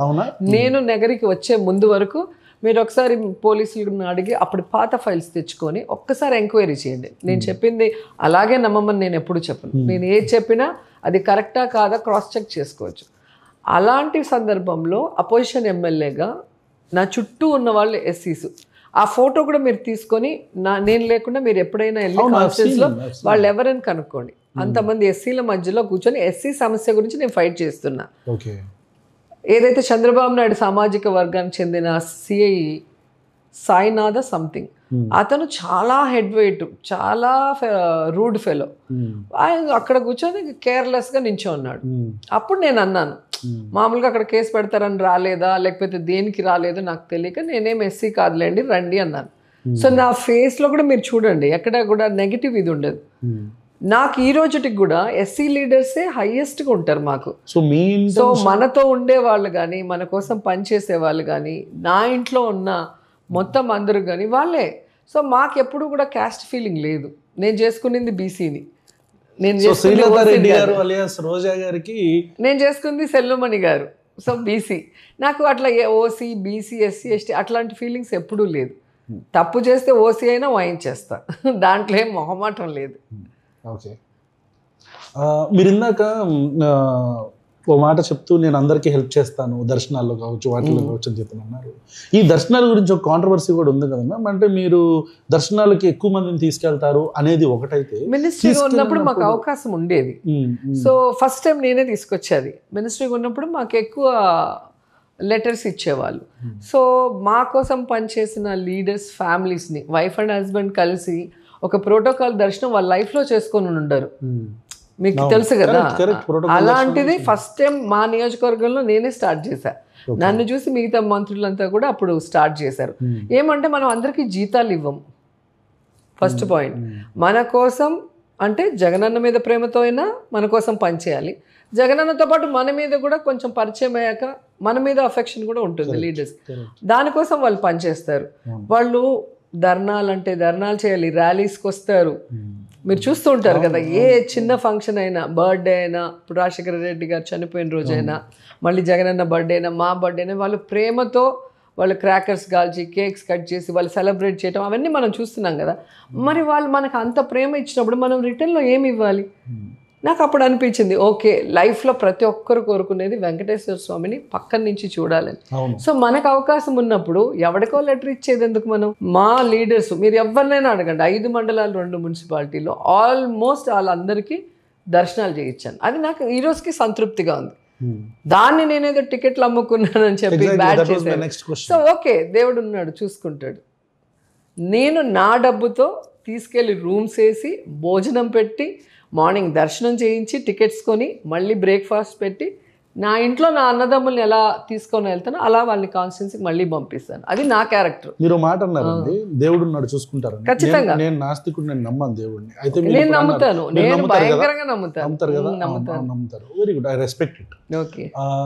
మీరు ఇప్పుడు ₹1 కూడా తీసుకోలేదని చెప్పారు, కానీ బయట మాత్రం చాలా కాంట్రవర్షియల్ గా ఈ తెలుగుదేశం వాళ్ళకి వేరే ఏం లేదు. ఇప్పుడు నన్ను బ్యాడ్ చేయడానికి వేరే ఏం లేదు. మీరు దేవుడిని నమ్ముతారు. నేను ఒక షో చేస్తే ఎంతో మీకు తెలుసు కదా. Correct correct. ఒక షో కానీ లేదా ఒక ఈవెంట్ చేస్తే ఎన్ని లక్షలు వస్తాయో మీకు తెలుసు. అన్ని నాది వైట్ అమౌంట్, నేను బ్లాక్ అమౌంట్ తీసుకోను. అలాంటప్పుడు ఒక టికెట్ అమ్మితే ఎంత వస్తుంది? ఆ డబ్బుతో నేను ఏం చేసుకోగలను? నా పేరు పోగొట్టుకోగలనా? పేరు ఒక్కసారి పోతే మళ్ళీ వస్తుందా? మీరు చెప్పండి. ఈ రోజు సినిమా వాళ్ళు కానీ ఇండస్ట్రీలో మన వాళ్ళు ఎవరైనా కూడా, నాకు పరిచయం ఉన్న వాళ్ళు, నా ఫోన్ ఎప్పుడు నా చేతిలో ఉంటుంది, నేను పిఏకి ఇవ్వను. ఎవరికి అవసరం ఉన్న టికెట్లు కావాలన్నా ఎవరు వేసిస్తారు ఒకసారి అడగండి. ఎవరి దగ్గరైనా మేము ₹1 తీసుకున్నామేమో అడగండి. ఇంకా నాకు కావాల్సిన వాళ్ళు వస్తే వాడు చిన్నోడైనా నేను వెళ్ళి దర్శనం చేయిస్తాను దగ్గరుండి, నా పనులన్నీ వదులుకొని. నాకేమొస్తుంది? ఎవరైనా అలా చేస్తారా? సో ఆ తిరుమలేశ్వరుడు పిఏకి చెప్తాడు, మా పిఏకి చెప్తాను మీరు ఫాలో అప్ చేసుకోండి అంటారు తప్ప, నేను రూమ్స్ మేమే తీసి వాళ్ళు నేరుగా రూమ్లోకి వెళ్తారు, రూమ్లోంచి నేరుగా దర్శనానికి వస్తారు, మళ్ళీ రూమ్కి వెళ్ళి తినేసి ఇంటికి వెళ్తారు. అంత కంఫర్ట్గా మేము చూపిస్తాం. అలా చూసినవాడే ఈరోజు మాట్లాడుతున్నాడు ఒకడు ఎక్స్ట్రాలు. సో వాడికి ఖచ్చితంగా దేవుడు పనిష్మెంట్ అనేది ఇస్తాడు. ఎందుకంటే జబర్దస్త్లో ఆల్మోస్ట్ అందరూ దర్శనాలకు వచ్చిన వాళ్ళే, మా ఇంటికి వచ్చిన వాళ్ళే, అందరికీ కృతజ్ఞత ఉంది, ఒకడికి తప్ప. I have a question. ఇప్పుడు ఇట్లాగా మీరు అన్నారు కదా, ఇట్లా నేను అందరికీ హెల్ప్ చేస్తాను, అందరికీ సపోర్ట్ చేస్తాను. జబర్దస్త్లో ఎస్పెషల్లీ జబర్దస్త్ టీమ్ అండ్ మీతో పనిచేసిన క్రూ కావచ్చు, మీతో పనిచేసిన కో యాక్టర్స్, లేకపోతే ఈ స్టేజెస్ మీద వర్క్ చేసే వాళ్ళు, వీళ్ళందరూ జబర్దస్త్ వాళ్ళు అయితే ఎన్నో సంవత్సరాలుగా వర్క్ చేసాం కదా మేము. ఆల్మోస్ట్ 2012 నుంచే వర్క్ చేసాం. అలా మా ప్రొడక్షన్ వాళ్ళు కానీ ఆర్టిస్టులు కానీ ఎవరికి నేను దర్శనం చేయించలేదు, ఎవరి దగ్గర డబ్బులు తీసుకున్నాను ఒక్కరు చెప్పమనండి. నోటికి వచ్చినట్టు మాట్లాడటం కదా. మేడం ఇక్కడ 2 క్వశ్చన్స్. ఒకటి, I have a challenge for you. మీరు వెంకటేశ్వర స్వామిని నమ్ముతున్నారు కదా? బాగా. దేవుళ్ళు అందరినీ నమ్ముతారు కదా. మీకు ఇష్టమైన దేవుడు వెంకటేశ్వర స్వామి అంతేనా? మేము పుట్టి పెరిగింది అక్కడే కదా. నేనైతే నమ్మను. మా ఇంట్లో చూసారు కదా, ఎంటర్ అవ్వగానే 7.5 feet ఉంటారు. ఆ వెంకటేశ్వర స్వామి మీద ప్రమాణం చేసి చెప్తారా మీరు డబ్బులు తీసుకోలేదని? మీరు ఇందాక ఆ మాట అన్నారు, దేవుడు ఉన్నాడు. ప్రమాణం చేస్తాను. తిరుమలకి వచ్చి చేయమంటారా, ఇక్కడ చేయమంటారా, మీ ఇష్టం, నేను ఎక్కడైనా చేస్తాను. ఆడియన్స్ నుంచి ఒక రిక్వెస్ట్ వచ్చింది, రోజా గారిని ఇలా ఇంటర్వ్యూ చేస్తున్నామంటే ఆవిడ మీద ఉన్న ఎలిగేషన్స్ నిజమా కాదా కనుక్కోండి అంటే. ఆవిడ చాలా పరమ భక్తురాలు, నేను ఆవిడ స్టేటస్లో అవన్నీ చూస్తూ ఉంటాను. సో రెగ్యులర్గా మీరు కూడా చూస్తూ ఉంటారు. ఈ యొక్క తిరుమలే కాదండి, కాశీకి పోయినా, నేపాల్కి పోయినా, లేదంటే శ్రీశైలం పోయినా, ఎక్కడికి పోయినా నా ఫ్రెండ్స్ని కానీ నాతో తీసుకువెళ్ళాను అడగండి. నేనే రూమ్స్ వేస్తాను, నేనే ఫుడ్ అన్నీ చూసుకుంటాను, అన్నీ నేనే చేస్తాను. ఎందుకంటే నాకు అదొక ఇష్టం అంతే, ఒక సంతోషం. అది ఒక్కొక్కరికి ఒక్కొక్క వ్యసనం ఉంటుంది. సో నాకు అది వ్యసనం. నా బంధువులకు కానీ, నా ఫ్రెండ్స్కి కానీ, నా కో ఆర్టిస్టులు కానీ, టెక్నీషియన్స్కి నేను వెళ్ళే చోట వాళ్ళు ఎవరైనా నేను ఒకసారి వెళ్ళినప్పుడు అడుగుతారు, నెక్స్ట్ టైం వెళ్ళినప్పుడు నాకు చెప్పండి అంటారు. అలా అందరినీ తీసుకెళ్ళడం నాకు ఒక సరదా. సో ప్రశ్న మీడియా తరపు నుంచి వెంకటేశ్వర స్వామి మీద ప్రమాణం చేసి ఖచ్చితంగా చెప్పండి. ఇక్కడైనా చెప్తాను, కొండ మీద అయినా చెప్తాను. ఇక్కడే చెప్పండి, ప్రమాణం చేసి చెప్పండి మేడం. ఓకే. వెంకటేశ్వర స్వామి మీద ప్రమాణం చేసి చెప్తున్నాను. వెంకటేశ్వర స్వామి మీద ప్రమాణం చేసి చెప్తున్నాను, ఒక్క టికెట్ కూడా నేను డబ్బులకి అమ్మలేదు. Wonderful. Thank you so much for that. Thank you so much. And ma'am, మరి ఒకరోజు అసెంబ్లీలో మీరు పీతల సుజాత గారిని ఉద్దేశించి మీరు ఇట్లా అది పీతల సుజాత గారినో మరి మొత్తానికి అయితే కెమెరాలో మీరు ఇట్లా అంటున్నారు. ఆవిడ లేసి నన్ను ఏదో అనింది. మేము యాక్చువల్గా ఏదో ఇష్యూ మీద పోడియం దగ్గర నించొని స్పీకర్ గారితో ఫైట్ చేస్తున్నాం. అప్పుడు ఆమె లేసి ఏదో పిచ్చి పిచ్చిగా మాట్లాడింది. ఓకే. మాట్లాడితే ఆ ముందే టైమ్స్ ఆఫ్ ఇండియాలోనో డక్కన్ క్రానిక్లోనో ఒక ఆర్టికల్ వచ్చింది. ఈమె మైనింగ్ మినిస్టర్గా ఉన్నప్పుడు ప్రకాశం జిల్లాలో ఒక మైన్ ఓనర్ దగ్గర లంచంగా ఈవిడ వడ్డానం తీసుకుంది అని. అది పేపర్లో న్యూసే ఉంది. మీరు ఆ కటింగ్ డేట్ కూడా చెప్తాను. సో నేను అన్నా, నువ్వు కూడా మాట్లాడటమేనా, వడ్డానాల మంత్రివి అని అన్నా. నో నో నో, నేను ఎలా అంటాను యాక్చువల్లీ నేను ఈవెన్ నేను కూడా అదే వడ్డానం అని క్లియర్ గా చెప్తా ఉంటాను ఇట్లా అంటే I was thinking you are talking about her body or అదే అంటే ఇట్లా అంటారు బాడీ షేమింగ్ అంటే ఇట్లా అంటాం కానీ ఇలా అన్నాం కదా వడ్డానం చూపించాం కదా. సో ఓకే మీరు క్లారిటీ ఇచ్చారు, ఓకే బాగానే ఉంది. అయితే ఇప్పుడు మిమ్మల్ని ఏమో ఇప్పుడు ఈ పవన్ కళ్యాణ్ అనే వ్యక్తి మిమ్మల్ని డైమండ్ రాణి అని చెప్పని సంబోధిస్తున్నారు, ఆయన్నేమో ఇంకా వేరే వేరే పదాలతో మాట్లాడుతూ ఉంటారు. నాకు రాజకీయ నాయకులు అందరితో పేచి ఉంది. ఇది ఈ ట్రెండ్ మిమ్మల్ని ఆయన మాట్లాడటం, ఆయన్ని పావలా అనటం, లేకపోతే ఇంకొకటి అంటాము, ఈ ట్రెండ్ ఏదైతే ఉందో ఇది ఎలా ఆగాలి? నాయకత్వమే ఆపాలి కదా. జగన్మోహన్ రెడ్డి గారు కూడా పవన్ కళ్యాణ్ గారి గురించి మాట్లాడుతూ ఇట్లా ముగ్గురు పిల్లలనటం అనేది దట్ ఈస్ పర్సనల్ కదా రోజా గారు. పర్సనల్ కాదు కదా. ఒకసారి మీరు పాలిటిక్స్లోకి వచ్చాక మీరు పబ్లిక్ లైఫ్లో ఉన్నారు. సో మిమ్మల్ని ఫాలో అయ్యే వాళ్ళు మీ కార్యకర్తలు, నాయకులు ఒక లీడర్ని ఇన్స్పిరేషన్గా తీసుకొని ముందుకు వెళ్తారు. సో అలాంటప్పుడు ఒక నాయకుడు అనేవాడు ఎలా ఉండాలి మీరు చెప్పండి?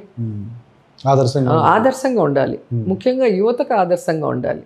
కానీ ఆయన చేసే పనులకి ఆయన చెప్పే మాటలకి పవన్ కళ్యాణ్ గారు సంబంధం ఉండదు. ప్రతి ఒక్కరిని మాట్లాడేస్తారు. జగన్ అయినా మాట్లాడతారు, నన్నైనా మాట్లాడతారు, ఇంకా అంతెందుకు చంద్రబాబు నాయుడిని, లోకేష్ని ఎంత ఘోరంగా మాట్లాడారో మీరు వీడియోలు చూడండి. 2014లో నెత్తిన పెట్టుకొని ఊరేగాడు, మళ్ళీ ఎలక్షన్స్ ముందు 17-18లో ఎలా తిట్టాడు, మళ్ళీ 2019 తర్వాత మళ్ళీ నెత్తి మీద పెట్టుకొని ఎలా తిరుగుతున్నాడు మనం చూస్తున్నాం. సో ఆయనలాగా మనం రోజుకొక ఊసరి వెళ్ళిలాగా రోజుకొక రంగు, రోజుకొక మాట మార్చలేం. సో మేము ఏదున్నా కూడా నిజం చెప్తాం కాబట్టి ఒకటే మాట మీద ఉంటాం. ఈరోజు జగన్ గారినే మేము ఇన్స్పిరేషన్గా తీసుకున్నాం, జగన్ గారిని మేము ఫాలో అవుతున్నాం. నాకన్నా అన్న ఒక 1 year చిన్నవాళ్ళు అనుకుంటాను. కానీ ఆయన చూసినప్పుడు నాకు చాలా ఆశ్చర్యంగా ఉంటుంది తెలుసా. ఇంత చిన్న ఏజ్లో ఇంత లగ్జరీ లైఫ్ను వదిలేసి ఇన్ని మాటలు పడాల్సిన అవసరం ఉందా? ఇంత కష్టపడాల్సిన అవసరం ఉందా ఈయనకి? వీళ్ళలాగే దొంగ మాటలు చెప్పుకుంటూ 4 ఛానళ్ళు పెట్టుకొని భజన చేయించుకుంటే రాజకీయం అయిపోతుంది కదా. ఎందుకు ప్రతిదీ సిన్సియర్గా చేయాలని చూస్తున్నారు? దానివల్ల ఎన్ని కష్టాలు, ఎన్ని అవమానాలు. నాకు భలే బాధ అనిపిస్తుంది అన్నని చూసినప్పుడు. అసలు అంత సిన్సియర్గా ప్రజల కోసం పనిచేసే వ్యక్తిని ఎన్ని మాట్లాడతారు? ప్రజల్ని నట్టేట ముంచేసి వాళ్ళని అబద్ధాలతో మాయ చేసి ఈరోజు వాళ్ళు అన్యాయం అయిపోతే చూసి చూడనట్టుండే వాళ్ళేమో లీడర్లు అయిపోతా ఉంటారు. జగన్మోహన్ రెడ్డి గారు కాదు, మీరు కూడా ట్రాల్స్కి, మీ ఫ్యామిలీ కూడా ట్రాల్స్కి గురైంది కదా. మీరు ఒకసారి కన్నీరు కూడా పెట్టుకున్నారు. నా క్వశ్చన్ ఏంటంటే, నన్ను మాట్లాడితే నేను పట్టించుకోను, కానీ నా పిల్లల్ని కానీ నా బ్రదర్ నేను ఉన్న ఫొటోస్ కానీ అట్లాంటివి చేసినప్పుడు నాకు చాలా పిచ్చి కోపం వచ్చేస్తుంది. మీరు బాధపడ్డారు, ఏడ్చారు, ఇట్లా నా కూతురు నేను ఎలా ఉన్నారు? పిల్లలు బాగున్నారు? ఏం చదువుతున్నారు? దానివల్ల మా పిల్లలు మెచ్యూర్డ్గా ఆలోచించడం స్టార్ట్ చేశారు. ఇవంతా ఏంటంటే మానసిక రోగులు వీళ్ళంతా. మా అమ్మాయి అనేది మానసిక రోగులమ్మ. వాళ్ళ లైఫ్లో వాళ్ళకి హ్యాపీనెస్ లేదు కాబట్టి వాళ్ళు మీలాంటి వాళ్ళని తిట్టి, అవమానించి, బాధ పెట్టి సాడిస్టిక్ ప్లెజర్ తీసుకుంటారు. మీరు వాళ్ళకి అవకాశం ఇవ్వద్దు, వాళ్ళని అలా ఇగ్నోర్ చేయని నా కూతురు చెప్పింది. ఎంత చిన్నది, నేను దానికి అడ్వైస్ చేయాలి, అది నాకు అడ్వైస్ చేయాలి. సో పిల్లలు మెచ్యూర్డ్గా అయ్యారు. సో సొసైటీ అంటే ఎలా ఉంటుంది? పాప డేటా సైన్స్ 3rd year అయిపోయింది, ఇప్పుడు 4th year వెళ్తుంది, US లో ఉంది. బాబు లోయోలా కాలేజ్లో BBA finance 2nd year. Acting మీద వీళ్ళిద్దరిలో ఎవరికైనా ఉందా ఇంట్రెస్ట్? బాబుకు కొంచెం స్టార్ట్ అయింది, మధ్యలో స్టార్ట్ అయింది. ఆయన చెప్తే అనుకుంటా కారు తీసుకుంటారు మీరు, బాగా గొడవ చేస్తే. మా బాబు కోసం తీసుకున్నా, అంటే టీనేజ్ కదా, కార్ కావాలంటే కొనిస్తే దాన్ని ఎంత ఇష్యూ చేశారు చూసారు. ఒక 150 సినిమాలు చేశాను నేను యాజ్ ఏ హీరోయిన్ గా. నేను కొనుక్కుంటే తప్పు అంటూ దాన్ని ఒక ట్రోల్ చేయటం అనేది వాళ్ళ విజ్ఞతకే వదిలేసాను. నేను ఎక్కడా కూడా కేర్ కూడా చేయాల. ఎందుకంటే ఈరోజు మామూలు యాంకర్స్, నేను చేసే షోలో యాంకరింగ్ చేసేవాళ్ళు BMW ఆడి కార్లు పెట్టుకున్నారు, ఒక్క మనిషి 2 పెట్టుకున్నారు యాంకర్స్. నేను ఇంత పెద్ద స్టేజ్లో ఉండి ఇన్ని 100 కోట్లు సంపాదించి నేను నా బిడ్డకు ఒక కార్ కొనిస్తే దాన్ని ఎంతో పెద్ద అవినీతి డబ్బు అంటారు. అవినీతి డబ్బు ఏంటి? కనీసం పరిపక్వత లేని మాటలు. అంటే జనాల బుర్రలో విషం నింపడానికి ఇంకా ఆ పచ్చ ఛానళ్ళు, ఆ సోషల్ మీడియా, ఆ యూట్యూబ్లో ఇదే పని.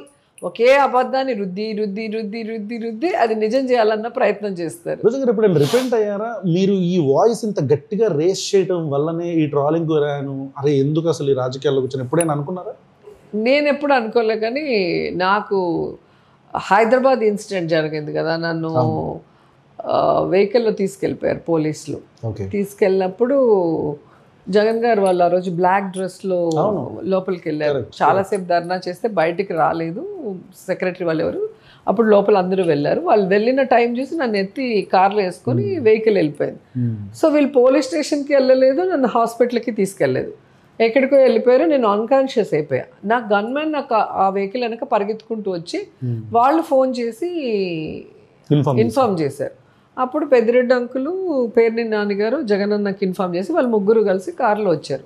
వెతుక్కుంటూ వస్తే ఒక నిర్మానుష్యమైన ప్రాంతంలో ఆ పోలీస్ వ్యాన్ ఆపి ఉన్నారు. దాంట్లో నేను అన్కాన్షియస్గా ఉన్నాను. ఆ వీడియో కూడా మీరు చూసుంటారు. జగన్ గారు అన్నారు, ఒక్కొక్కరిని నేను వదిలిపెట్టను, ఏమనుకున్నాను, ఒకటి హాస్పిటల్కి తీసుకెళ్ళాలి లేదా పోలీస్ స్టేషన్కి తీసుకెళ్ళాలి, అమ్మాయికి ఏదన్నా అయితే మాత్రం బాగుండదని చాలా గొడవ అయింది. అంటే నన్ను చంపడానికి కూడా చంద్రబాబు నాయుడు వాళ్ళ పార్టీ రెడీ అయిపోయారు ఆ కాలంలోనే. వాళ్ళకి నా వాయిస్ కానీ నా ఫేస్ చూసే వాళ్ళకి ఒళ్ళంతా కారం పూసుకున్నట్టుంటుంది. అప్పుడు చంపాలని చూశారు నన్ను. అప్పుడు జగనన్న పుణ్యమాని కాపాడారు, ఎత్తుకుపోయి హాస్పిటల్లో వేశారు. 2 డేస్కి మళ్ళీ నేను కాన్షియస్లోకి వచ్చి మళ్ళీ నార్మల్. అప్పుడు ఫస్ట్ టైం నా హస్బెండ్, నా పిల్లలు ఏడ్చారు. ఎందుకంటే మా ఆయనకు చాలా ధైర్యము అండ్ విమెన్కి బాగా సపోర్ట్ చేస్తారు. వాళ్ళు పెరియార్ ఇది మా హస్బెండ్. సో దానికోసమే నేను లవ్ చేసి చేసుకున్నాను.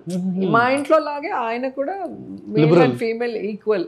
సో ఇద్దరికి మనం ఆపర్చునిటీస్ ఇస్తే మహిళలు ఇంకా తొందరగా సక్సెస్ అవుతారన్న ఆలోచన.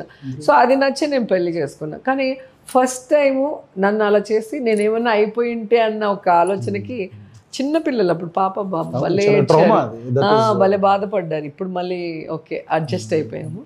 ఆ ఒక్క ఇది ఇన్సిడెంట్ అయింది. మళ్ళీ మన మహిళా పార్లమెంట్ జరిగింది కదా విజయవాడలో. ఆ రోజు అలాగే ఇన్విటేషన్ నగిరికి పంపించారు, హైదరాబాద్ మణికొండ ఇంటికి పంపించారు. సో పార్టీలో ఏమన్నారు, మీరు మహిళా ప్రెసిడెంట్ ప్లస్ ఎమ్మెల్యే, మన అసెంబ్లీ తరఫున మహిళా పార్లమెంట్ జరుగుతుంది, ఇండియాలో ఉన్న లేడీస్ అందరూ వస్తున్నారు, మెయిన్ పొలిటీషియన్స్ కానీ ఈ పారిశ్రామికవేత్తలు, మీరు లేకపోతే ఎలాగ వెళ్ళమన్నారు. నేనన్నా నేను వెళ్ళను, వాళ్ళు ఒక సైకోలు, అలా నేను వెళ్ళి అక్కడ కూర్చుంటే మళ్ళీ వాళ్ళు నన్ను వాంటెడ్గా హ్యూమిలేట్ చేస్తారంటే, లేదు వెళ్ళి 5 minutes కూర్చొని వచ్చేయండి, మనము గెస్ట్గా మనకి ఇన్విటేషన్ ఇచ్చినప్పుడు మనం వెళ్ళకపోతే భయపడి పారిపోయినట్టు ఉంటుంది అంటే సరే అని ఫ్లైట్ ఎక్కి నేను వెళ్ళాను. విజయవాడలో దిగగానే నన్ను ట్రాఫిక్ జామ్ అని చెప్పి లాంచ్లో కూర్చోబెట్టేశారు. అప్పుడు నా ఫ్రెండ్ ఒకరు ఛానల్ నుంచి ఫోన్ వచ్చింది, ఎక్కడున్నారు అన్న, ఇలాగా ట్రాఫిక్ జామ్ అని నన్ను లాంచ్లో కూర్చోబెట్టారంటే, లేదు వాళ్ళు నిన్నేదో చేస్తారు, నువ్వు కేర్ఫుల్గా ఉండు, నువ్వు ఏది జరిగినా వెంటనే వీడియోస్ తీసి పెట్టేసే, వాయిస్ మెసేజ్లు వీడియోస్ చెప్పగానే నేను అలర్ట్ అయిపోయాను. అయినా 5 minutesకి మేడం ముందర క్లియర్ చేయలేకపోతున్నాం, మనం బ్యాక్ సైడ్ నుంచి వెళ్దామని చెప్పి పోలీసులు వచ్చి నన్ను తీసుకెళ్లారు. మా గన్మ్యాన్ వస్తుంటే, నువ్వు ఉండి ఆ కార్ తీసుకొని హోటల్ దగ్గరకు వచ్చేయండి, మేము మేడంని హోటల్ దగ్గర వదిలేస్తాం, మళ్ళీ మీరు అక్కడి నుంచి వెన్యూకి వెళ్ళొచ్చు అని చెప్పి వాడిని రానికుండా బలవంతంగా ఆపేసి నన్ను తీసుకెళ్ళిపోయారు. తీసుకెళ్ళి నన్ను వెహికల్లో ఎక్కిచ్చేశారు.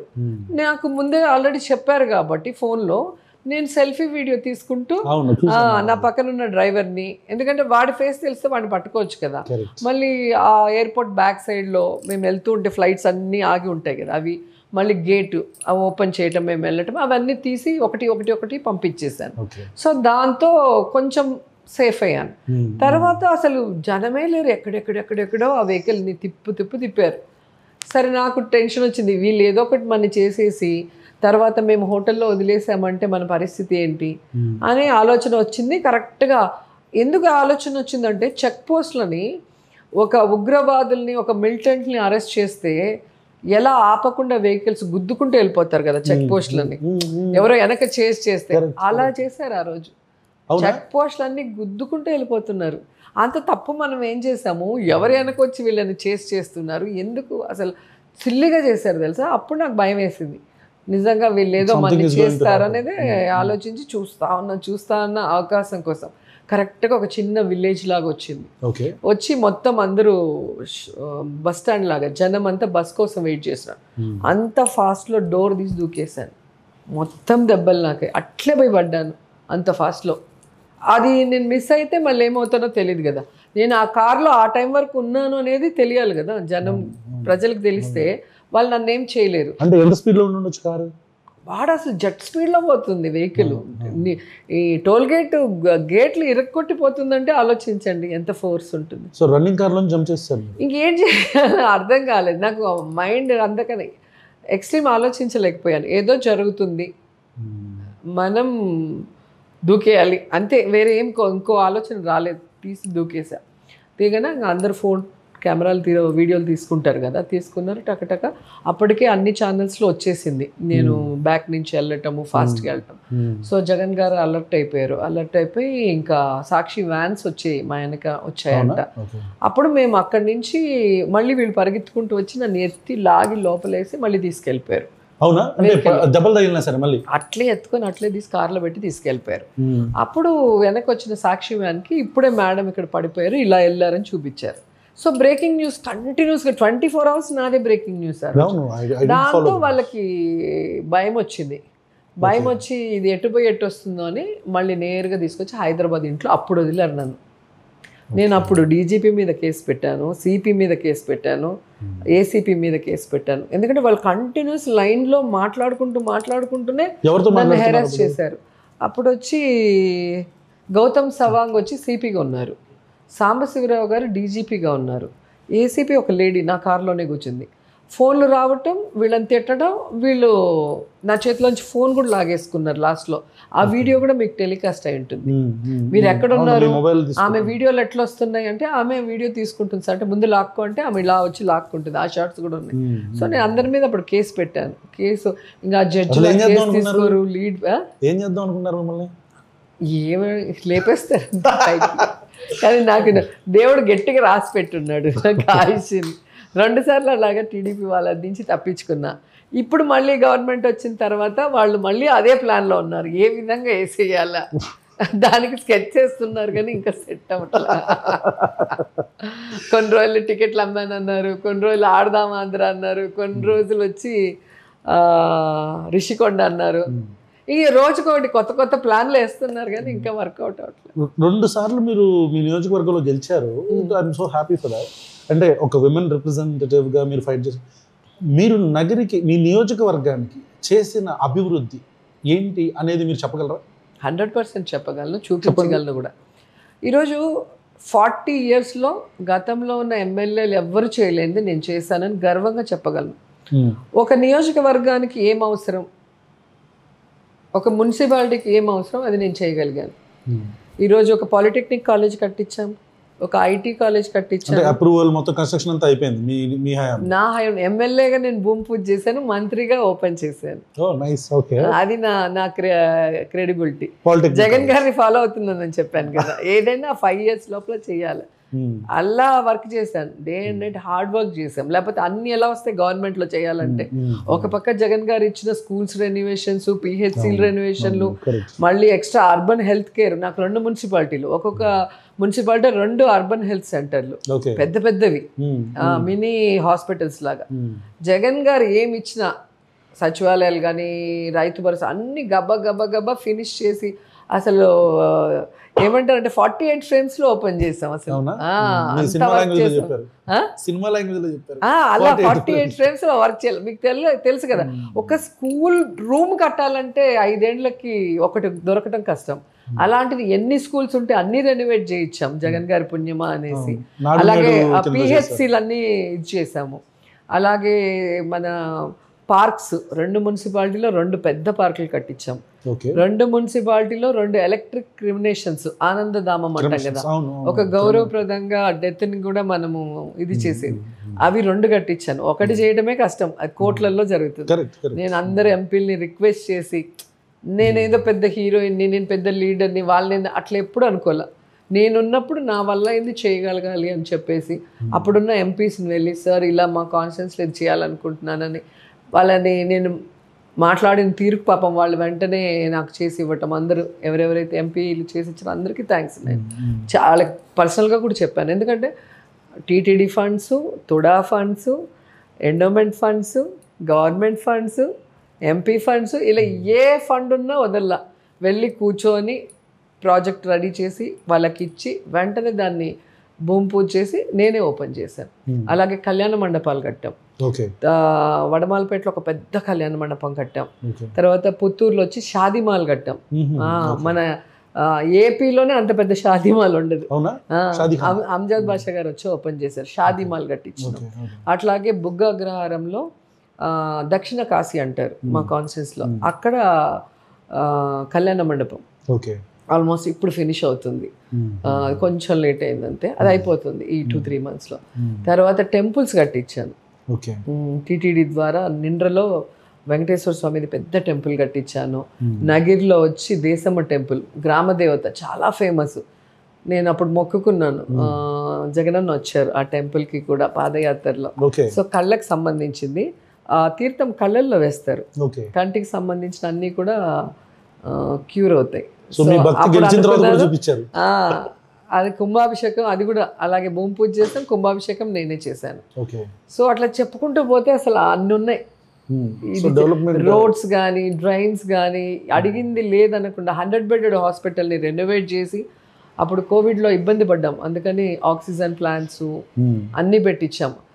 డయాలసిస్ సెంటర్ తీసుకొచ్చాను నగరికి. డయాలసిస్ సెంటర్ కూడా ఎలక్షన్ లోపల రన్నింగ్ లోకి తెచ్చాను. ఎలక్షన్ ముందే 24 ఎలక్షన్ ముందే రన్నింగ్ లో కూడా వచ్చి పేషెంట్స్ వస్తూ ఉన్నారు. లేకపోతే అది ఇది అవ్వదు కదా, వీళ్ళు ఏది పట్టించుకోరు కదా. మేము ఆ రోజు వదిలేసింది ఎలా వదిలేసామో, స్కూల్స్ కానీ వేరే ఏదైనా వర్క్స్, ఏదైనా చిన్న చిన్న వర్క్స్ అలా వదిలేసింది ఇప్పటి వరకు అలాగే ఉన్నాయి 1 yearగా. ఏమి ఇంత పని కూడా వాళ్ళు చేయలేదు కూటమి ప్రభుత్వం. ఈ ఎక్కువ శత్రువులు పెంచుకుంటే మనకి ఎక్కువ, అంటే you fight with only less number of enemies to win అని చెప్పని ఒక ప్రాబ్లం. జగన్ గారు కూడా అదే చెప్తారు నాకు. సో ఇప్పుడు మీరు కావచ్చు, for that matter Jaganmohan Reddy గారు కావచ్చు, శత్రువుల్ని ఎక్కువ పెట్టుకోవటం వలన మీ విజయం చాలా కష్టమైంది. అసలు ఓడిపోవటానికి కూడా కారణం ఇప్పుడు పవన్ కళ్యాణ్, ఇప్పుడు మీ actual opponent is Nara Chandrababu Naidu గారు, తెలుగుదేశం పార్టీ కదా. కానీ పవన్ కళ్యాణ్ అనే వ్యక్తి ఒక సీటు, ఆయన సీట్లో కూడా ఆయన 2 చోట్ల ఓడిపోయిన వ్యక్తిని ఊరికే అట్లా పోక్ చేయటం వలన ఆయన జగన్మోహన్ రెడ్డి గారిని జగన్ అని పిలిచే స్థాయికి వచ్చి, అంటే ఏకవచనంతో, because Jaganmohan Reddy is a proven leader by then. 2000 ఆయన రాజకీయాల్లోకి వచ్చినప్పటి నుంచి ఓటమి లేకుండా వస్తున్నాడు కాబట్టి అలాంటి వ్యక్తిని ఈయన జగన్ అని పిలిచండి. మీరు జగన్మోహన్ రెడ్డి గారిని, పవన్ కళ్యాణ్ గారిని ఈక్వలైజ్ చేసేసి శత్రువులను పెంచుకోవటం వల్ల మీ ఓటం, అంటే మీరు ఆ శత్రువులందరూ కలవటానికి మీ స్ట్రాటజీస్, మీ పోకింగ్ కూడా కారణం అనేది ఒక అభిప్రాయం ఉంది బయట. మీరేమంటారు? అలా ఎందుకు అనుకుంటారు? ఇప్పుడు జగన్ గారు ఆయనకు వచ్చిన అవకాశాన్ని సద్వినియోగం చేసుకొని బీజేపీతో పొత్తు పెట్టుకుంటే ఈరోజు ఈ డిస్కషనే లేదు కదా. కరెక్ట్. కాబట్టి శత్రువులు మనం పెంచుకోవటం కాదు, శత్రువులు జలసీతో పెరుగుతున్నారు. జగన్ గారికి స్టేట్లో కానీ బయట కానీ, నాకు నా వరకు నా లెవెల్కి కానీ శత్రువులు జలసీతో పెరుగుతున్నారు. జగన్ గారు వాళ్ళని కొట్టో, వాళ్ళని ఇబ్బంది పెట్టో, వాళ్ళని హ్యూమిలేట్ చేసో కాదు. జగన్ గారు చాలా ఓపికగా ఉన్నారు. మీరు చూడండి, ఎప్పుడు కూడా ఎవరిని ఒక నెగటివ్ మాట మాట్లాడని జగన్ గారు పవన్ కళ్యాణ్ని మాట్లాడాల్సి వచ్చింది అంటే అది కూడా నిజమే, ఏది అబద్ధం చెప్పలే. ఆయన అంత హ్యూమిలేట్ చేసినప్పుడు మంచితనం చేతగానితనం కాకూడదు. కాబట్టి నువ్వు ఒక లీడర్గా ఉండి నువ్వు మాట్లాడుతున్నావు, అసలు నువ్వేంటి అనే దాంట్లో ఆయన 1-2 మాట్లాడాల్సి వచ్చింది. అది తప్పేం కాదు. ఆయన వీళ్ళలాగా అబద్ధాలు మాట్లాడలేదే. వీళ్ళైతే టోటల్ అబద్ధాలు మాట్లాడతారు కదా. చంద్రబాబు నాయుడు, లోకేష్, పవన్ కళ్యాణ్, ఆ బ్యాచ్ మొత్తం వాళ్ళు మాట్లాడిన మాటలు నిజమా కాదా మీరు ఎంక్వైరీ చేయండి. జగన్ గారు మాట్లాడినవో లేదా మేము మాట్లాడినవో, మేము అబద్ధాలు చెప్పినామా నిజాలు చెప్పామా మీరు ఎంక్వైరీ చేయండి. పార్టీలు వాళ్ళు, ఇప్పుడు మా పార్టీ వాళ్ళకి మేము నచ్చచ్చు, వాళ్ళ పార్టీ వాళ్ళకి వాళ్ళు నచ్చచ్చు, కానీ న్యూట్రల్గా ఉన్న వాళ్ళు లేదా ఎడ్యుకేటెడ్ వాళ్ళు, ఇప్పుడు మాకు సలహాలు ఇచ్చే వాళ్ళు కొంతమంది ఉంటారు. ఎందుకమ్మా ఇలా మాట్లాడావు, అలా మాట్లాడచ్చు కదా. నేను అనేది అలాంటి వాళ్ళు కూడా మాకు వచ్చిన సిచ్యువేషన్ వచ్చినప్పుడు ఇదేలాగా వాళ్ళు ఉండాలి. మాకు సలహా ఇచ్చినప్పుడు ఏదైతే యాటిట్యూడ్తో ఉన్నారో ఆ యాటిట్యూడ్తో ఆ రోజు ఉండాలి. తప్పు చేయని జగన్ గారిని 19 నెలలు జైల్లో పెట్టినట్టు వీళ్ళు జైల్లో పెట్టినప్పుడు ఎందుకమ్మా అలా మాట్లాడుతారు, అలా మాట్లాడకూడదని అప్పుడు చెప్తే ఓకే అండి మీరు మేధావులు, మేము ఫాలో అవుతా ఉంటా. ఆడేవాడికి నొప్పి వస్తే అంటే నీకేం నొప్పి, హ్యాపీగా సలహాలు ఇస్తావు. ₹1 ఖర్చు లేని సలహానే కదా ఇచ్చేస్తూ ఉంటారు. సో అలాంటి సలహాలు నేను ఎప్పుడూ తీసుకోను. ఒక సలహాని నీకు వచ్చిన అదే ప్రాబ్లం నువ్వు ఎలా రియాక్ట్ అవుతావు, మేము అలా రియాక్ట్ అవ్వాలనుకుంటే అది ఓకే, దాన్ని నేను గౌరవిస్తాను. సో జగన్మోహన్ రెడ్డి గారిని ఎంత హ్యూమిలేట్ చేశారు, జగన్మోహన్ రెడ్డిని ఎన్ని మాట్లాడినారు. వేరే వాళ్ళు అయితే అసలు నాకు తెలిసి అసలు జైలుకి పోయి అన్ని నెలలు కనుక పవన్ కళ్యాణ్, చిరంజీవి గారినో, లోకేష్నో పెడితే, లేదా చంద్రబాబు నాయుడునో పెడితే వాళ్ళు బతికి బయటకు వస్తారా మీరు చెప్పండి. 4 రోజులకే నాకు స్కిన్ నవ్వు వస్తుంది, నా కిడ్నీలు చిన్నగా అయిపోయినాయి, నా కళ్ళు మసకగా ఉంది, నాకు బీపీ పెరిగిపోతుంది. నువ్వు తప్పు చేసి ప్రభుత్వ డబ్బులు షెల్ కంపెనీలకు డైవర్ట్ చేసి క్యాబినెట్కి కూడా తెలియకుండా ప్రూఫ్లతో దొరికి జైలుకి పోతేనే నువ్వు ఇన్ని మాట్లాడావు. ఆయన అసలు గవర్నమెంట్లో లేడు, ఆయన ఎమ్మెల్యే కాదు, ఆయన క్యాబినెట్లో లేడు. అలాంటి అతన్ని తీసుకుపోయి 19 నెలలు జైల్లో పెడితే ఏ రోజైనా నాకు ఫుడ్ బాగాలేదు, నాకు ఏసీ లేదు, నాకు బెడ్ లేదని ఏ రోజైనా మాట్లాడా? నేను తప్పు చేయలేదు, నేను కోర్టును నమ్మాను అని చెప్పి ఆయన ఆ నమ్మకంతో ఉన్నాడు. కడిగిన ముచ్చల్లాగా బయటకు వచ్చే రోజు ఎలా ఉన్నాడు జగనన్న? అంత హ్యాపీగా, అంత హ్యాపీగా కాదు, అంత ఏమంటారు హెల్తీగా ఎవరైనా రాగలరా 19 months తర్వాత జైల్లో ఉండి? జగన్ గారి లాగా. జగన్ గారు బయటకు వచ్చేటప్పుడు ఆ వీడియో చూడండి, ఎంత హెల్తీగా, ఎంత బ్రైట్గా. ఎందుకంటే తప్పు చేయలేదు కాబట్టి మైండ్లో ఆయనకి ఆ భయం లేదు, ఆ బాధ లేదు. మీరు తప్పు చేశారా, మీరు తప్పుడు కేసులు పెట్టి నన్ను లోపల పెట్టారు, భగవంతుడు ఉన్నాడు చూసుకుంటాడు అన్నాడు, చూసుకున్నారు కదా వాళ్ళని. సో మీ పరిస్థితి ఏంటి అంటున్నా. ఇన్ని మాట్లాడుతున్నారే, ఈరోజు ఎవరో ఇప్పుడు కొమ్మినేని గారిని ఎవరో మాట్లాడారు, ఆయన మాట్లాడిన తప్పే, మాట్లాడిన అతను తప్పు మాట్లాడిన నువ్వు శిక్షించు, అంతేగాని ఎవరైతే అక్కడ కూర్చొని ఉన్నారో ఆయన ఎత్తుకుపోయి జైల్లో పెడితే అది ఎంతవరకు కరెక్ట్? ఇప్పుడు కొమ్మినేని గారు ఎంత గౌరవమైన జర్నలిస్టు, ఎవరైనా ఒక తప్పు మాట్లాడితే కూడా అమ్మ అని అక్కడే కట్ చేస్తారు. అలాంటి ఒక గొప్ప మనిషిని మీకు నచ్చడని జైల్లో పెట్టించావు. మరి మీ భజన ఛానల్లో సాంబశివరావు కానీ, మూర్తి కానీ, ఈయన మన పేరు అయినా TV5లో ఉంటారు కదా, వెంకట ఏబిఎన్లో ఉంటాడు వెంకటకృష్ణ గారు కానీ, వాళ్ళ లాంగ్వేజ్ చూసారా?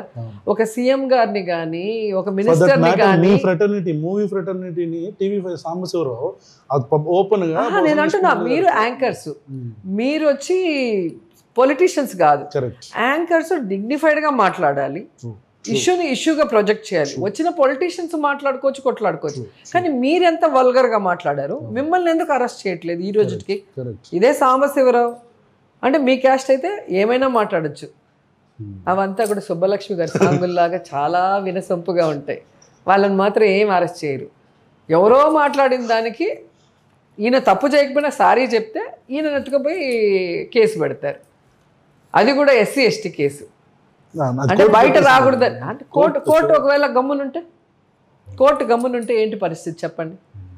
ఆయన టైం బాగుంది కాబట్టి కోర్టులో జడ్జి రియాక్ట్ అయ్యాడు, వెంటనే సుప్రీంకోర్టులో జడ్జి రియాక్ట్ అయ్యారు కాబట్టి సార్ వచ్చారు.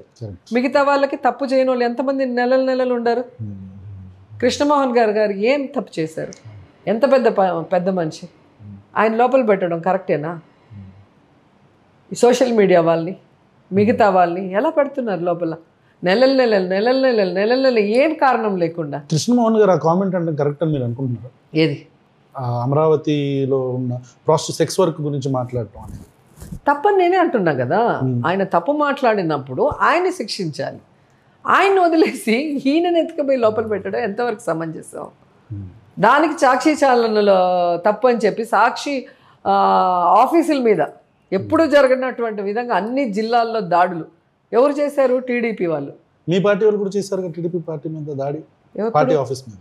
ఎప్పుడు చేశాం? వైసీపీ రెజీమ్లో మీ జగన్మోహన్ రెడ్డి గారు ముఖ్యమంత్రి ఉన్నప్పుడు మన బెజవాడ నుంచి వెళ్ళి వీళ్ళందరూ టీడీపీ ఆఫీస్ మీద, కార్యాలయం మీద దాడి చేయాలి. ఎప్పుడు చేశారు?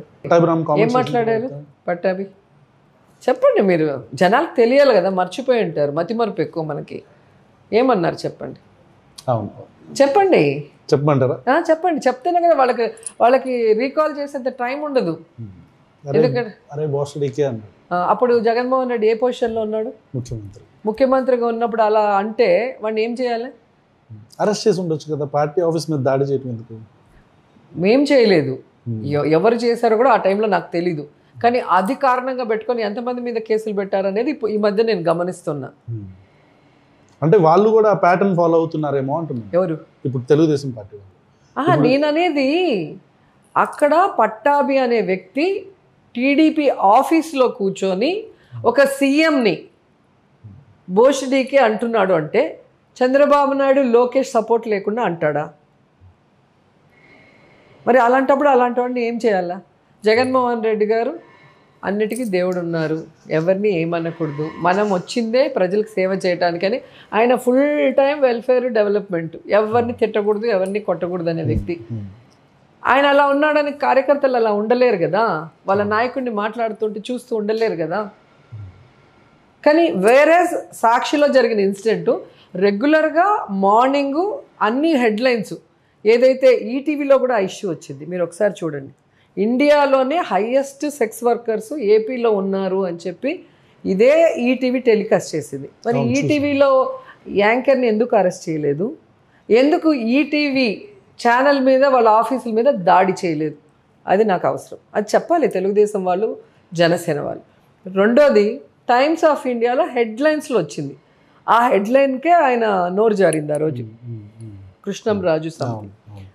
మరి ఎందుకు టైమ్స్ ఆఫ్ ఇండియాని టచ్ చేయలేదు? పవన్ కళ్యాణ్ కూడా రాయలసీమలో అండ్ రాయలసీమలో అనంతపురం వాళ్ళు తిండి లేక ప్రాస్టిట్యూషన్లో దిగుతున్నారు అని చెప్పి ఈయన చూసినట్టు మాట్లాడారు.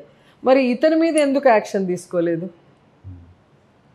అంటే కేవలం సాక్షి అనేది ఈరోజు ఈ కూటమి ప్రభుత్వం చేస్తున్న అవినీతిని, అరాచక పాలనే, వీళ్ళ ఫెయిల్యూర్ని ప్రజలకు తెలియజేస్తుంది. కాబట్టి ఈ ఛానల్ అనేది లేకపోతే ఇంకా మనల్ని ఎదిరించేవాడు ఎవరు ఉండడు అన్న ఒకే ఒక కాన్సెప్ట్తో ఈ విధంగా ఆయన చేశాడనేది కరెక్ట్, వేరేది కాదు. మీరు దాడి చేసిన వాళ్ళని చూస్తే మొత్తం టీడీపీ వాళ్ళు అన్ని చోట్ల, అది ఎక్కడో ఒక చోట అంటే ఓకే, ప్రతి జిల్లాలో పోయి చేసినారు అంటే ఇది పగడ్బందీగా జరిగిందే కదా. ఒక ఛానల్లో ఇప్పుడు మీరు కూర్చున్నారండి, నేను ఏదో మాట్లాడేస్తాను, మాట్లాడిన దానికి మిమ్మల్ని అరెస్ట్ చేసి లోపల పెట్టేస్తే అసలు ఏ చట్టం కిందికి వస్తుంది, ఏ సెక్షన్స్ కిందికి వస్తుంది, నాకు అర్థమే కావట్లేదు. అట్లాంటి వీళ్ళని ఎన్నిసార్లు లోపల పెట్టాలి? లోకేష్ గారిని కానీ, పవన్ కళ్యాణ్ గారిని కానివ్వండి, హోంమంత్రి గారు కానివ్వండి, వీళ్ళందరినీ ఎన్నిసార్లు లోపల పెట్టాలి? వీళ్ళు మాట్లాడే మాటలు ఎన్ని బూతులు. లండన్కి దేనికి పోయాడు అని ఆయన మాట్లాడిన మాటలు ఒకసారి రికార్డ్ ప్లే చేయండి. లోకేష్ ఎంత వల్గర్గా, ఒక సీఎంగా ఉన్న వ్యక్తి వాళ్ళ పిల్లల్ని చూడటానికి, కూతుర్ని చూడటానికి వెళ్తే ఆయన లీవ్ తీసుకునేదే తక్కువ, సంవత్సరానికి ఒక 5 days 10 days తీసుకుంటాడు, అది కూడా పోకూడదు. దానికి బూతులు మాట్లాడితే as a person who is looking from top angle ఇవన్నీ చూస్తున్నప్పుడు అంటే ఈ భాష ఇదంతా, ఇప్పుడు లోకేష్ ఏమో ఓపెన్ ప్లాట్ఫామ్ మీద గన్నవరంలో కడ్రాయర్తో పరిగెత్తిస్తానంటాడు. అదే అండి, వాళ్ళంటే అది హీరోయిజం కాదు. I'm coming to your party. కానీ జగన్ గారు అనకపోయినా, మేము అనకపోయినా అన్నట్టుగా వీళ్ళ ఛానల్లో విషయం రుద్ది రుద్ది రుద్ది అన్నారు. కొంతమంది అడుగుతారు, ఎందుకండి మీరు అంత రూడ్గా మాట్లాడతారు, మీరు ఎందుకు బూతులు అంటే, నేను అన్న ఒక్కటి చూపించండి. ఈ 10 years నేను ఎమ్మెల్యే అయిన తర్వాత, అంతకుముందు అంటే కొంచెం ర్యాష్గా ఉండేదాన్ని, ఎందుకంటే కొత్తగా పాలిటిక్స్లో వచ్చాము, ఎంగేజ్ కాబట్టి తెలియదు. మీరు లొకేషన్ వాడు వీడు అంటారు కదా, ఎవరు నాకన్నా చిన్నోడే కదా, చనువు మీద అంటున్నారా? మరి ఇది జగన్ గారిని జగను ఎమ్మెల్యే అంటారే, ఆల్రెడీ సీఎంగా చేసిన వ్యక్తిని, మరి అలాంటి వాళ్ళకి అలా చెప్తేనే అర్థమవుతుందని నేను అలా. అండ్ మేము పాలిటిక్స్లో ఉన్నప్పుడు టీడీపీలో అతను నథింగ్, ఎప్పుడైనా ఒకరోజు వాళ్ళ నాన్న చూడటానికి అట్లా ఆఫీస్కి వచ్చి వెళ్ళిన వ్యక్తే తప్ప అప్పుడంతా లేదు. ఇప్పుడు కదా చిన్నబాబు అని ఆయన చుట్టూ ఒక గ్యాంగ్ చేరి ఈ రెడ్ బుక్ రాజ్యాంగాన్ని రచిస్తూ ఆయన్ని సపోర్ట్ చేస్తూ రాష్ట్రాన్ని సర్వనాశనం చేస్తున్నారు. ఈ ఫైర్ బ్రాండ్ అనే ఇమేజ్ మీకు ఉంది కదా, అవును, ఇది మీరు భారంగా ఫీల్ అవుతారా? లేకపోతే ఎందుకంటే ఒక ఎక్స్పెక్టేషన్ ఉంటుంది మీ మీద, పార్టీలో కావచ్చు, ఎక్కడైనా కావచ్చు. ఇప్పుడు అరే ఇష్యూ వచ్చిందని ఇప్పుడు మీరు ఇందాక అన్నారు, జగన్ నేను వెళ్ళనండి అంటే మీరు రండమ్మా అని చెప్పని పిలవటం కావచ్చు, ఇవన్నీ కూడా ఒక ఎక్స్పెక్టేషన్ ఉంటుంది మీ మీద. అరే నేను ఇట్లా మాట్లాడి నా పీస్ఫుల్ లైఫ్ని దెబ్బతీసుకున్నాను మీరు ఎప్పుడు అనుకోలేదా? పాలిటిక్స్ అనేది ఒక పులి మీద సవారీ లాంటిది, ఒకసారి మనం ఎక్కి కూర్చున్న తర్వాత మళ్ళీ దిగాలనుకున్న దిగలేం. కరెక్ట్. దాంతోపాటు స్వారీ చేసుకుంటూ వెళ్ళటమే. రాజశేఖర్ రెడ్డి గారు, లాస్ట్ 2 questions అండి. రాజశేఖర్ రెడ్డి గారు నేను ఒక సభలో చూస్తున్నప్పుడు మీరు రాగానే చెప్పిన మాట, చంద్రబాబు నాయుడు గారిని తల్లి కడుపులోంచి ఎందుకు పుట్టావు అని ఆలోచించుకునేలా చేస్తా, నేను బాధపడతామని చెప్పినాను. మళ్ళీ కాసేపటికి ఆయన లేచి, అధ్యక్ష that was not my intention, I'm taking back my word అని క్షమాపణలు చెప్పి వచ్చారు.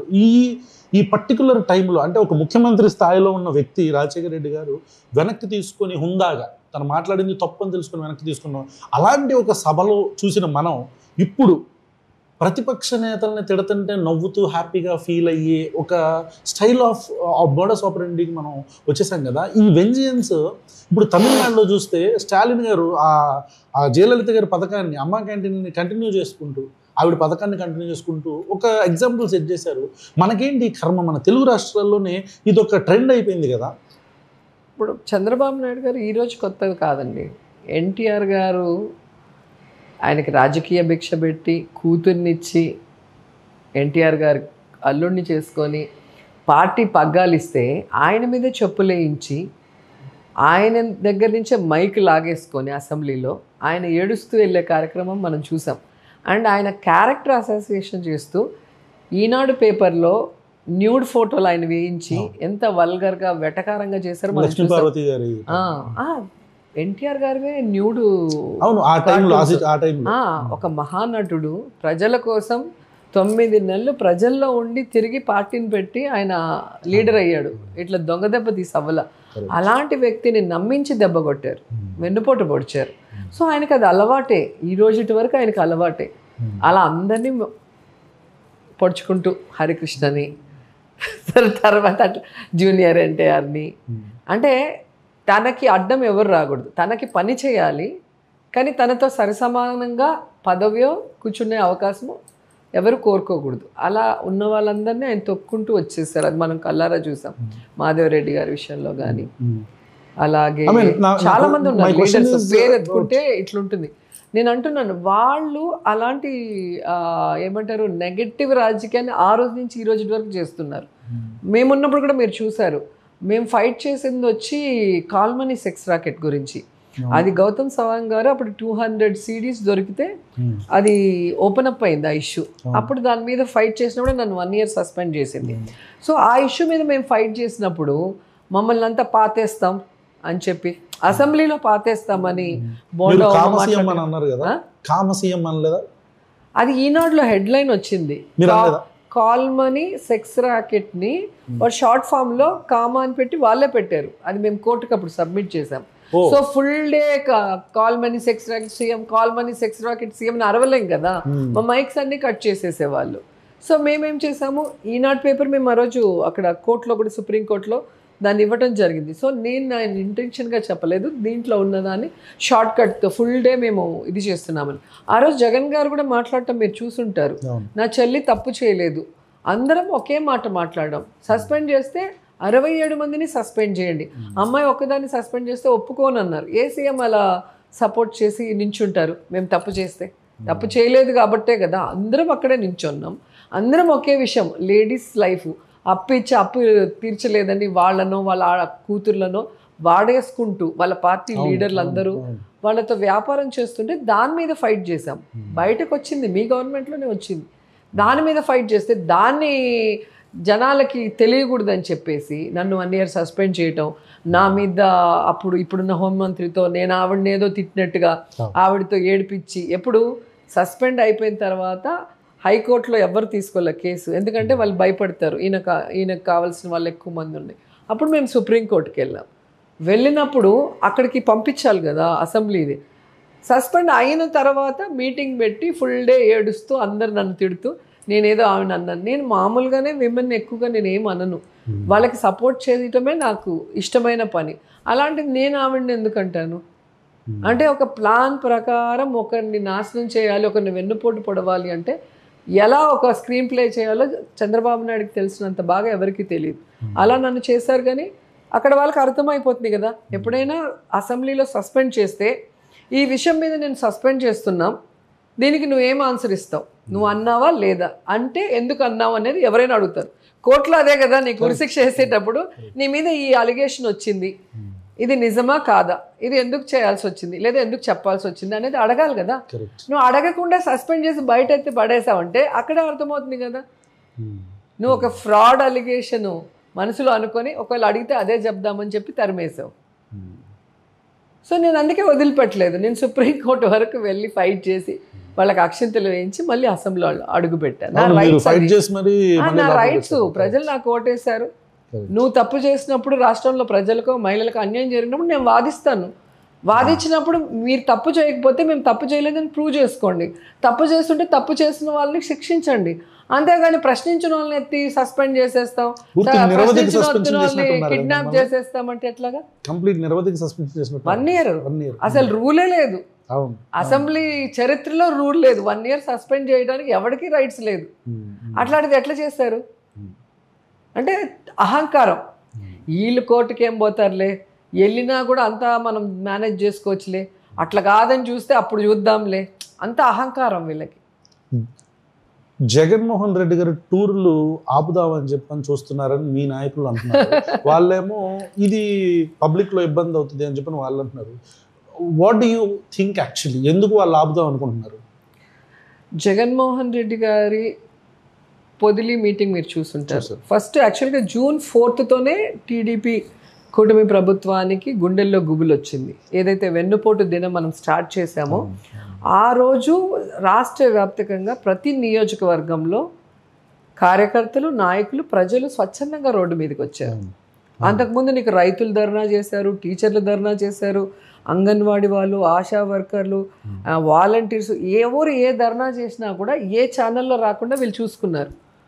ఎవరి కష్టం బయటకు తెలియట్లేదు. సో పార్టీ ఎప్పుడైతే అనౌన్స్ చేసిందో ఆ రోజు అందరూ కలిసి వచ్చారు రోడ్డు మీదకి. వచ్చే కొద్దికి వీళ్ళకి అర్థమైంది, ఒరే మన సీటు చిరిగేలాగుంది, మనకి bad time count down start అయిందని వీళ్ళకి అర్థమైంది. వెంటనే మీకు పొదిలి మీటింగ్ జరిగే కొద్దికి ఎన్ని కిలోమీటర్లు జనాలు పరిగెడుతూ ఆ జన సముద్రాన్ని చూడగానే ఢిల్లీ వరకు డిస్కషన్ స్టార్ట్ అయింది. మొదటి నుంచి జగన్ గారు మేము ఏం చెప్తున్నాం, ఎన్నికలు జరిగే రోజు ఏదైతే ఓటు ఇన్ని లక్షల ఓట్లు పోలైనాయి ఆంధ్రప్రదేశ్లో అని ఉందో, ఈవీఎంస్ అంటే కంప్యూటరైజ్డే కదా, ఈరోజు ఎన్ని పోలైనాయో కౌంటింగ్ రోజు అన్నీ ఉండాలి కదా. 40 లక్షల పైగా ఓట్లు ఎలా పెరిగాయి? వాళ్ళు గెలిచింది ఆ 40 లక్షల ఓట్లతోనే కదా. మరి ఆ 40 లక్షలు ఎలా పెరిగాయి? ఒకవేళ ఆ 40 లక్షలు లేకపోతే వీళ్ళు అధికారంలో ఉండింటారా? సో ప్రజా అభిమానం జగన్కు ఉంది అంటే జగన్ ఓడిపోలేదు, ఈవీఎంల ట్యాంపరింగ్ జరిగింది అనే డిస్కషన్ మళ్ళీ స్టార్ట్ అయింది. సో అది వాళ్ళకి నచ్చలేదు. ఇప్పుడు మళ్ళీ గుంటూరులో జనాలు చూసినారు అనుకో, సత్తెనపల్లికి వెళ్ళారు గుంటూరులో. సో కన్ఫర్మ్ అయిపోతుంది కదా. అందుకని ఆ మీటింగ్కి 100 మందే ఉండాలి. అసలు కోవిడ్ టైంలో పెట్టినట్టు 100 మంది ఉండాలి, 10 మంది ఉండాలి, 4 మంది ఉండాలి అన్నట్టుగా సూర్యుడిని అరచేత్తో ఆపుదామనుకున్నారు. కానీ మీరు చూసారు కదా, ప్రజల్లో స్వచ్ఛమైన ప్రేమ ఉన్నప్పుడు వాళ్ళ నాయకుడి కోసం ఎలాగైనా ఆ ప్లేస్కి రావడానికి వాళ్ళు పరిగెడతారు. ఒక సినిమాలో సాంగ్ ఉంది కదా మహేష్ బాబుది, ఆ కుర్చీని మడతపెట్టి అని, అలాగే ఈరోజు ఆ బారికేడ్లను మడతపెట్టి అని మొత్తం క్యాడర్ బారికేడ్లు మడతపెట్టి పరిగెత్తారు. సో ఎవరు ఏం చేయలేని పరిస్థితి.